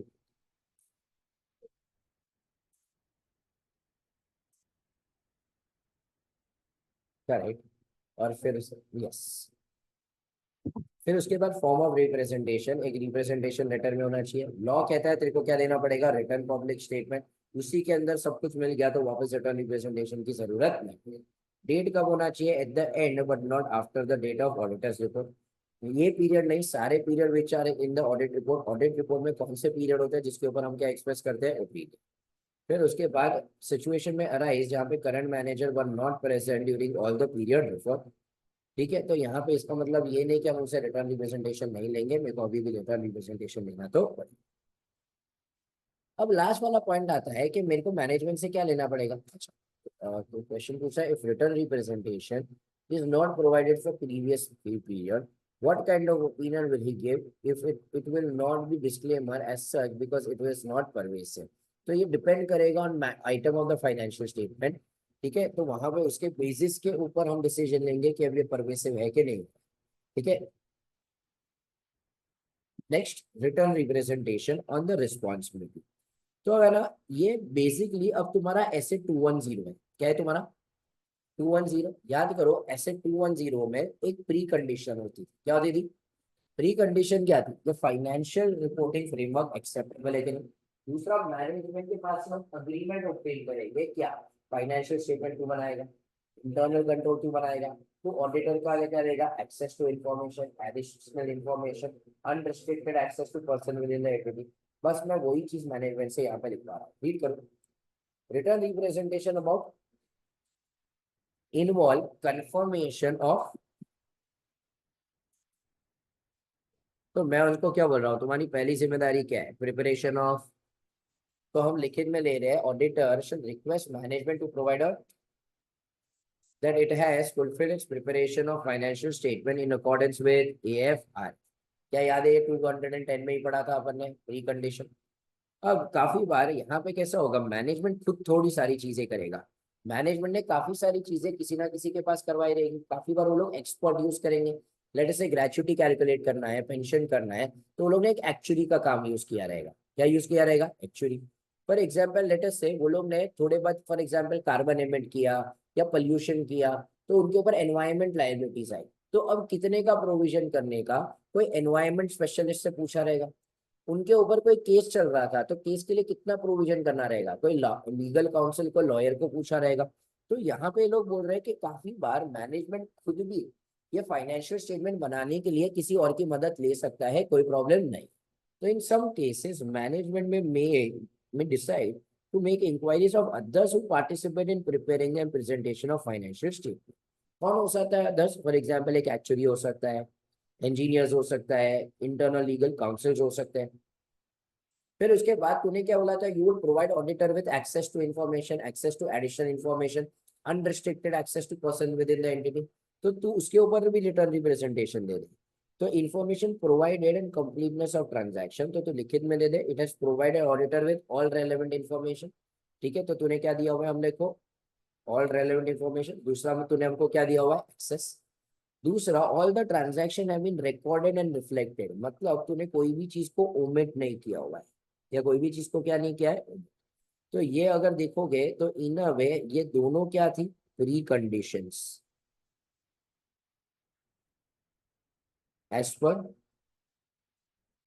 210, तो उसी के ऊपर मैंने लिखित में ले दिया। अब वो लोग बोल रहे हैं कि हम कोई एडिशनल रिटर्न रिप्रेजेंटेशन ले सकते हैं, यस। तो additional written representation about information provided to the auditor. In addition, मैं वहां पे उनको क्या बोलूंगा, in addition to the written representation required by the auditor about the management responsibility, auditor may consider it necessary for the management to provide written representation। किसके बारे में, कि तुमने हमको कम्युनिकेट किया है all deficiency in the internal control. तो अगर तेरे को खुद पता है कि देखो इंटरनल कंट्रोल याद कर, इंटरनल कंट्रोल बनाने की भी जिम्मेदारी किसकी थी, मैनेजमेंट। तो तेरे को खुद पता होगा ना उनके लिए इंटरनल कंट्रोल में क्या डेफिशिएंसी है, तो तू वो भी हमको कम्युनिकेट कर देगा। तो मेरे को कंट्रोल्स को टेस्टिंग करने के ऊपर एफर्ट्स तो हो जाएंगे यार। तो हम आरओएम में चुनते हैं तो टेस्ट ऑफ कंट्रोल्स करते हैं, मेरे को पहले से पता है, मैनेजमेंट नहीं बता रही है कंट्रोल में डेफिशिएंसी है, तो मेरे को अपना आरओएम में बस बहुत अच्छी तरह से समझ जाएगा।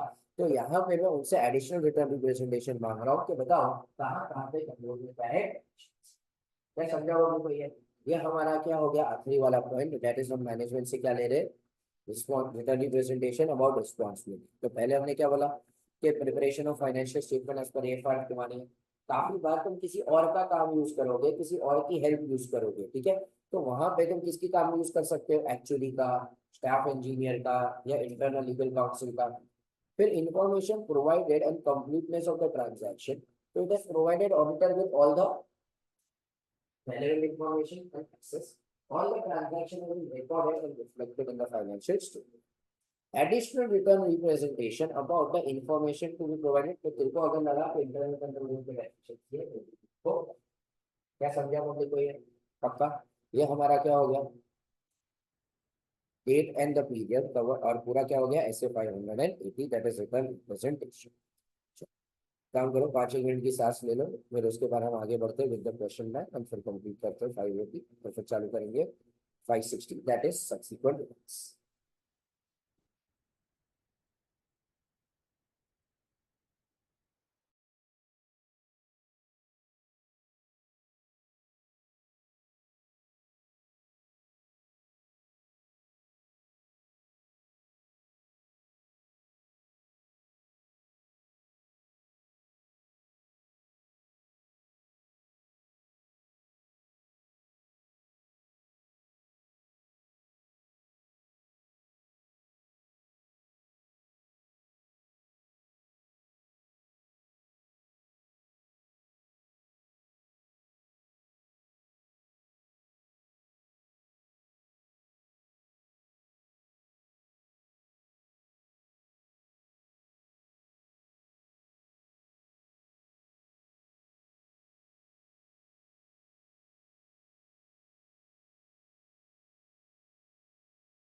ठीक है, देख लो, तुम्हारा सैटरडे कुछ मीटिंग होता है ना, ऐसा कुछ बोला था वो बात।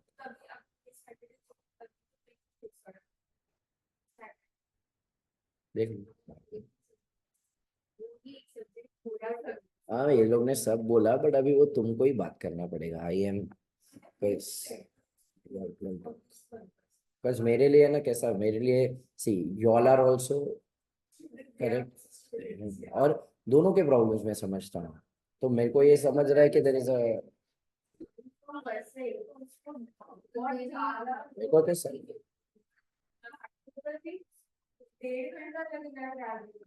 सही से, and he has to go to Lower Parel.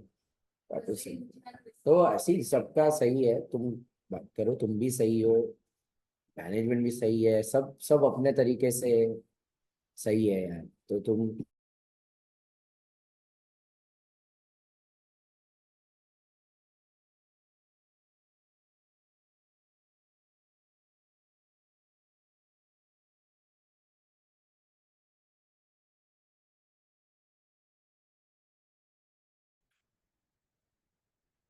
so this is a never ending topic you discuss with them. चलो, oh moving ahead, question bank डिस्कस करते हैं। क्वेश्चन बैंक में पहला वाला question, although return representation provide necessary audit evidence, they do not provide sufficient and appropriate audit evidence on their own। कौन सा वाला आंसर आएगा? वेरी गुड, जो बड़ा वाला आंसर था ना, ये पूरा का पूरा आंसर वहां पे हमें लिखना पड़ेगा। हम वहां पे क्या बोलेंगे कि भले रिटर्न रिप्रेजेंटेशन है, क्या वो अपने आप में साई देता है क्या? नहीं। तो वहां पे क्या बोलेंगे, as per S A 500 auditor को क्या उपलब्ध करना चाहिए, sufficient and appropriate audit evidence. ठीक है, तो यहाँ पे सेम एज अबाउ लिख दिया गया है भूल से, तो वहां पे क्या लिख दोगे, क्वेश्चन नंबर 6। तो यहाँ पे चेंज करके लिखो, refer question number 6। Next, audit evidence is all the information used by the conclusion on which the audit opinion is based. Return representation are necessary information that the auditor in connection with the audit of entity's financial statement. Accordingly, similar to responses to return representation are explained, stating clearly the objectives of the auditor regarding return representation. तो हमें क्या लिखना पड़ेगा, objectives. एक बार objectives question number 2 था ना, सिर्फ थोड़ा यहाँ पे चेंजेस करते जाओ। ऑब्जेक्टिव्स में यहाँ पे क्या लिख दोगे हम, क्वेश्चन नंबर 2।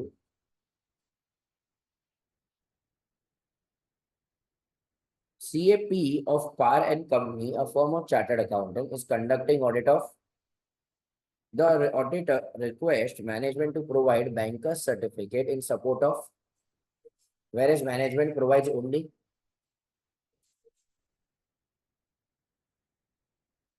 क्या आ जाएगा, सेम। हाँ, 6 वाला ही आ जाएगा ना वापस, कि यहाँ पे हम अपने आप में ये रिटर्न रिप्रेजेंटेशन मतलब अपने आप में साइन नहीं। Question 4. In the course of audit of K Limited, Mr. N observed that there was a conducted in the instance of management on a possible suspicion of fraud and requested a copy for report to enable him to report on the fraud suspect aspects. Despite many reminders, it was not provided. In the absence of the special report, Mr. N insisted that he provided at least with a in respect of the fraud by the company. For this request also management remained silent. Please guide Mr. N. कौन सा क्या case हो जाएगा? Very good, management written representation दे रहा नहीं है। But लेकिन अगर तुम देखोगे तो एट द सेम टाइम मेरे ऊपर यहाँ पे रोजा भी आया ना। क्यों यहाँ पे रोजा आया? क्योंकि मैनेजमेंट ने यहाँ पे क्या बोला, देखो स्पेशल ऑडिट हुआ था, डिस्पाइट मेनी रिमाइंडर्स, ये सब ने दिया, तो हमें ये स्पेशल रिपोर्ट नहीं दिया जा रहा है, तो हमारे ऊपर क्या डाला जा रहा है, रोजा। तो यहाँ पे इन दिस केस मैं क्या करना चाहूंगा, विड्रॉ करूंगा, या तो क्या करूंगा, डिस्क्लेम। तो ये वाला टॉपिक हम कहाँ पे पढ़ चुके हैं, ऐसे 210 में, कि अगर रोजा डाला गया तो हम क्या कर देंगे, विड्रॉ कर लेंगे, या तो क्या कर देंगे, ओपिनियन को disclaim. Next question number 5। Following is a written representation, इसका, हाँ उसका भी दे देंगे हम। चलो, इंटरेस्टिंग क्वेश्चन यहाँ पे ये लोग ने क्या दिया हुआ है, following is a written representation given by RES to statutory auditors, Messrs. CTK and Associate for audit for the year 22-23. The audit was completed and a reported date was 31st of July was issued.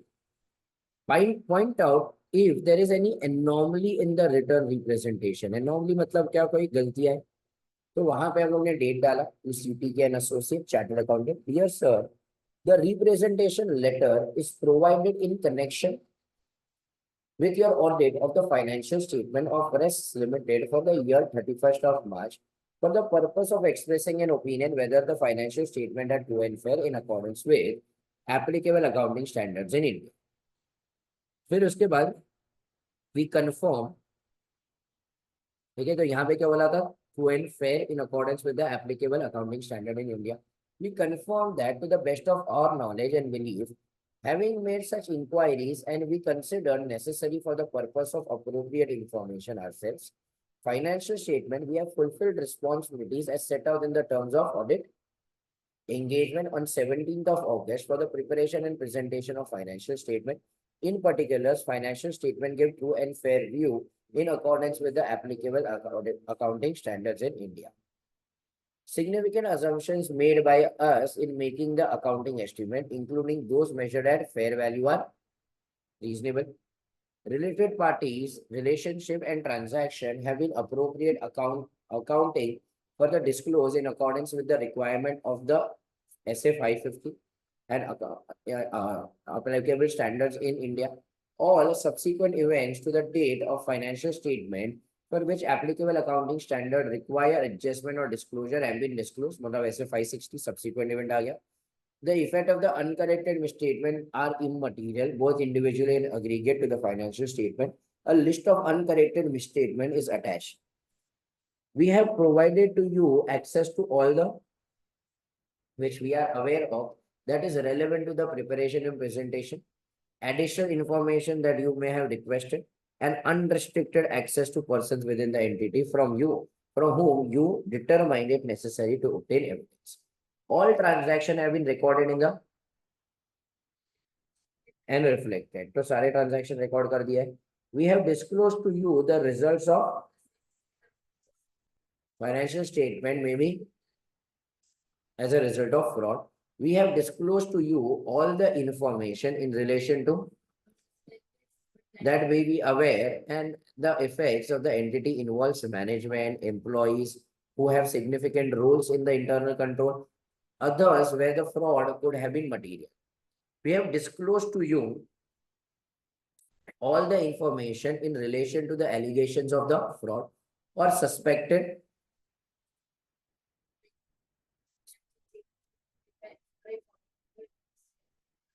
thing. And lastly, we have disclosed to you the identity of the entities related party and all the related party transaction. ठीक है, ये किसने अपने को दे दिया, CFO. अब मेरे को यहाँ पे पूछा क्या गया, क्वेश्चन क्या था, पॉइंट आउट द एनोमली, मतलब यहाँ पे कहाँ पे गलती दिख रही है तुम्हें. सबसे पहले the date of the written representation, यहाँ पे क्या दिया हुआ है, 15 अप्रैल, ठीक है, और ये फाइनेंशियल ईयर कौन सा है, 31st of March. तो ये लोग क्या बोल रहे हैं, date of the written representation should be as near as practicable to, but not after the date of the auditor's report and financial statement. As auditor is concerned with events occurring up to the date of the when we require the report XYZ चीजें. In the given situation, the return representation is dated 15. और यहाँ पे अगर audit report की बात करें तो हमने ऑडिट रिपोर्ट कब दिया हुआ है, in the month of,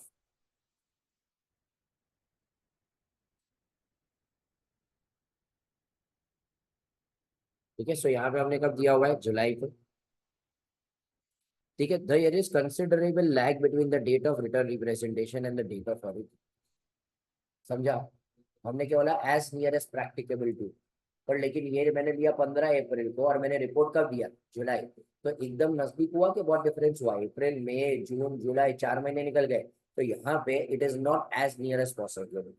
It could signify that subsequent events occurred after the financial statement requiring adjustments. तो हो सकता है कि हमसे कोई ना कोई चीज क्या हो गई रहेगी मिस.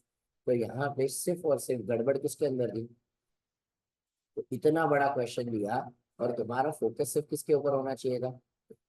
तो एक्सट्रीमली इंपॉर्टेंट क्वेश्चन, ठीक है, चांद तारे चंदा और बना बना दिए जाए।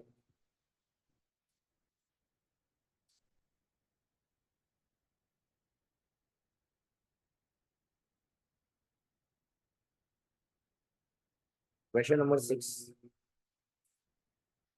In the course of audit of T Limited, its auditor, Mr. N, observed that there was a conduct at the instance of the management on a possible suspicion of a fraud and requested for a copy of the report to enable him to report on the suspected fraud. Despite many reminders, it was not provided. In the absence of a special audit report, Mr. N insisted that he be provided with a written representation, but लेकिन ये भी नहीं दिया। तो ये ऊपर वाला question अपन already कर चुके थे, ठीक है। तो यहाँ पे वाला क्वेश्चन पूरा आ जाएगा, ठीक है। वहां पे ये लोग ने सब कुछ डाल के रखा है, कारो XYZ चीजें। तो मैं फिलहाल ये सब चर्चा नहीं कर रहा हूँ, जब हम कारो सब में जाएंगे उसके ऊपर वापस एक बार चर्चा करें। Next, PRSH Company is a statutory auditor of Make My Journal Limited. The company is in the business of tours and travels. Annual turnover of the company is 2,000 crores and profits are 190 crores. During planning the meeting of the management and the auditors, it was discussed that management needs to provide letter to the auditor for the preparation of the financial statement and for completeness of the information provided to the auditor. At the time of closure of the audit, there has been some confusion about the requirements of the return representation. Management argued that return representation need not be written. It can also be, which has been provided to the audit team during the course of audit. Auditors have completed their documentation, hence in a way, representation based on the verbal discussion with the management also got documented. तो जो verbal चीजें थी उसको भी document कर दिया। Auditor explained that this is mandatory to obtain return representation in accordance with SA 580. However, still some confusion remains regarding the date and the period covered. You are required to advise about the date and the period covered. तो सब पकाने के बाद किसके बारे में पूछा गया? तो ऊपर हम ऑलरेडी पढ़ चुके हैं कि डेट क्या होना चाहिए, should be as near as practicable to, but बाद में नहीं होना चाहिए। काफी बार हो सकता है कि मैनेजमेंट हमें मना करेगा, तो ये सेम है, ठीक है। वापस रीप्रिंट हो गया, जिसकी जरूरत नहीं थी। ऊपर जो अपन ने डेट वाला पॉइंट पढ़ा है exactly same. Comment on the following. Statutory auditor of O Limited requested management for a return representation in respect of obsolescence of inventory and warranty obligation recognized by the company in its financial statement. The management denied the representation on the ground during the course of audit. All the required procedures were performed by the auditor, and after obtaining SI, auditor has issued a clean report. क्या आएगा बताओ? Management denied the return representation on the ground that all required procedures were performed by the auditor and obtaining SI, auditor has issued a clean report. तो management ने deny कर दिया था return representation।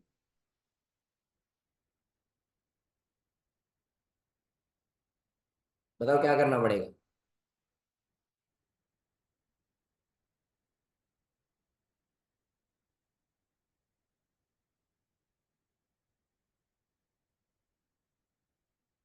डर वाली पॉइंट आएगी, ठीक है। सो यहाँ पे है ना डर वाली पॉइंट आनी चाहिए, बट लेकिन ये वाला आंसर है ना वो लोग ने पूरा 540 के हिसाब से दिया हुआ है। तो 540 वाला फिलहाल हम आंसर नहीं पढ़ते, बस 540 बाकी है। बट तुम्हारा आंसर सही है कि क्या आना चाहिए, डर वाला। तो 540 क्यों आना चाहिए? बिकॉज वारंटी ऑब्लिगेशन है ना, दिस इज एन एस्टिमेट, इसके लिए क्या आएगा 540। बट क्या मैनेजमेंट ने डिनाई किया था? और मेरे को बताओ, जब मैनेजमेंट डिनाई करता है हमें क्या लगेगा? डर। तो नीचे पहले 580 वाला आंसर पढ़ लो जो हम लोग ने किया हुआ है। हमें क्या करना पड़ेगा? डी से क्या करना पड़ेगा? डिस्कस करना पड़ेगा, अप्रोप्रिएट एक्शन लेने पड़ेंगे, रीवैल्यूएट इंटीग्रिटी, और ओपिनियन को क्या करना पड़ेगा? डिस्प्ले। तो तुम्हारा 580 का इतना आएगा, बट 540 का भी कंटेक्स्ट आएगा जो हम पढ़ेंगे जब हमारा क्या होता है 540। अब बाकी सारे एमसीक्यूज है ना मैं तुम्हारे साथ चर्चा नहीं करता हूँ, बट लेकिन यहाँ पे है ना हम एक बार के लिए क्या करते हैं, क्वेश्चंस करते हैं। यहाँ पे है ना ये थियोरेटिकल क्वेश्चंस को कैंसिल कर दो।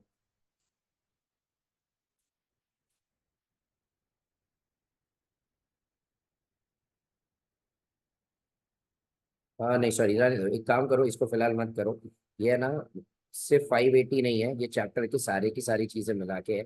तो जब हमारे ये चैप्टर के तीनों स्टैंडर्ड हो जाएंगे तब इससे लिखेंगे। तो इसके साथ हमारा पूरा ऐसे 580 क्या हो गया, समाप्त। तो बाकी सारे स्टैंडर्ड्स की तरह इसका भी एक वीडियो ले लो जहाँ पे हम पूरा रिविजन कर रहे हैं। 530 का रह गया। चलो नेक्स्ट लेक्चर एक बार रिवाइंड करना, वापस मैं स्टार्टिंग में रिवाइज करवाऊंगा तब हो गया। चलो ले लो यहाँ पे वीडियो।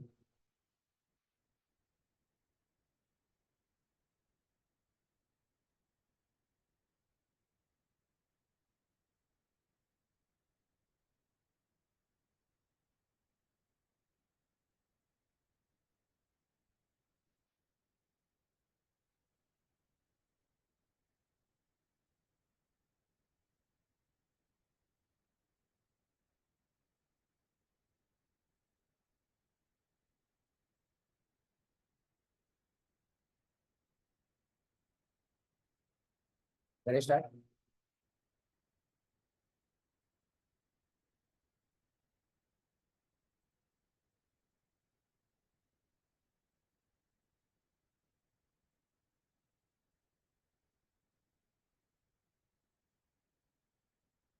सो मीनिंग में सबसे पहले क्या आता है, it is a written summary by the management provided to the auditor. क्यों?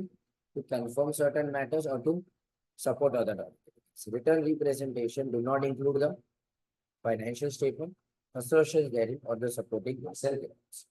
ऑब्जेक्टिव में क्या आ जाएगा, मेरा ऑब्जेक्टिव क्या है, to obtain what, written representation के मैनेजमेंट ने फुलफिल की है responsibility for preparation and presentation of financial statement to support other audit evidence and to respond appropriately from whom the written representations are requested by the auditor, जिसके पास knowledge होगा और responsibility होगा। Management written representation देने से मना कर देगा तो मुझे क्या लगेगा, डर। डी से मैं क्या करूंगा, डिस्कस। ए से मैं क्या लूंगा, अप्रोप्रिएट एक्शन। आर से I may have to reevaluate the integrity of the management. अगर मेरे को लग रहा है कि इसके वजह से शायद ओपिनियन क्या करना पड़ेगा, डिस्क्लेम, तो as per S 705 we will disclaim. मेरे को डाउट्स है, मेरे को डाउट्स कब होगा, जब उनको मैनेजमेंट के किसके ऊपर शक है, ईसीआईडी। ई से क्या होता है, एथिकल वैल्यू। सी से कॉम्पिटेंस, आई से इंटीग्रिटी, डी से डिलिजेंस। अगर मेरे को लग रहा है यहाँ पे उनके ईसीआईडी के ऊपर शक नहीं है, जो उन्होंने जो रिटर्न रिप्रेजेंटेशन दिए मेरे को उसके ऊपर भी भरोसा नहीं है। फिर बाद में जो रिटर्न रिप्रेजेंटेशन मिले वो इनकंसिस्टेंट है, तो पहले मैं कोशिश करूंगा उसे रिजॉल्व करने की। बट अगर मैं कंक्लूड करता हूँ कि भाई रिटर्न रिप्रेजेंटेशन ही रिलायबल नहीं है, तो मेरे को वापस कंसिडर करना पड़ेगा कि पॉसिबल इफेक्ट क्या है। इन दिस केस ऑल्सो शायद मेरे को देना पड़ेगा disclaim. Reliability of written representation, अगर क्या रिटर्न रिप्रेजेंटेशन अपने आप में सही है क्या, नहीं। तो एज पर ऐसे 500 ऑडिटर को क्या चाहिए, sufficient and appropriate evidence. Sufficiency refers to the quantity and appropriateness to the quality. Although written representation provide necessary audit evidence, they do not provide SAI on their own. इससे हम सिर्फ क्या मान सकते हैं, additional evidence. As written evidence cannot be considered as a substitute for other evidences, the auditor shall also seek corroborative evidences from other sources, whether internal or external. In the present case study, it is given that auditor of ABC Limited was not able to get confirmation about the existence and value of machinery as appearing in the books of accounts. Auditor accepted the same without any further procedure and signed the audit report. Now, machinery being a material item, he should have obtained sufficient and appropriate evidence and should not have merely relied upon the same. In case he is not able to obtain other corroborative evidences, he should either qualify or disclaim his opinion. Thus, he is not right in his approach as he has violated SA 500 and 580 as explained. फिर बाद में form कौन सा होना चाहिए, it should be in a representation letter addressed to the auditor. If the auditor, if the law and regulation requires management to make written public statement about its responsibility, and auditor determine करता है such statement provides some or all the representation, तो in that case audit all the representation, तो मैं उसके ऊपर अलग से representation लेने वाला नहीं। डेट क्या होना चाहिए, should be as near as practicable to but not after the date of auditor's report. मैं रिटर्न रिप्रेजेंटेशन ये पीरियड नहीं, सारे पीरियड के लूंगा, period refer to in the auditor's report. और ऑडिटर्स रिपोर्ट में कौन सा पीरियड होता है, जिसके ऊपर ऑडिटर क्या एक्सप्रेस करता है, ओपिनियन। हो सकता है ऐसे सिचुएशन जहाँ पे करंट मैनेजमेंट बोलेगा कि मैं तो पहले वाले टाइम में था ही नहीं, मैं कैसे रिटर्न रिप्रेजेंटेशन दूं।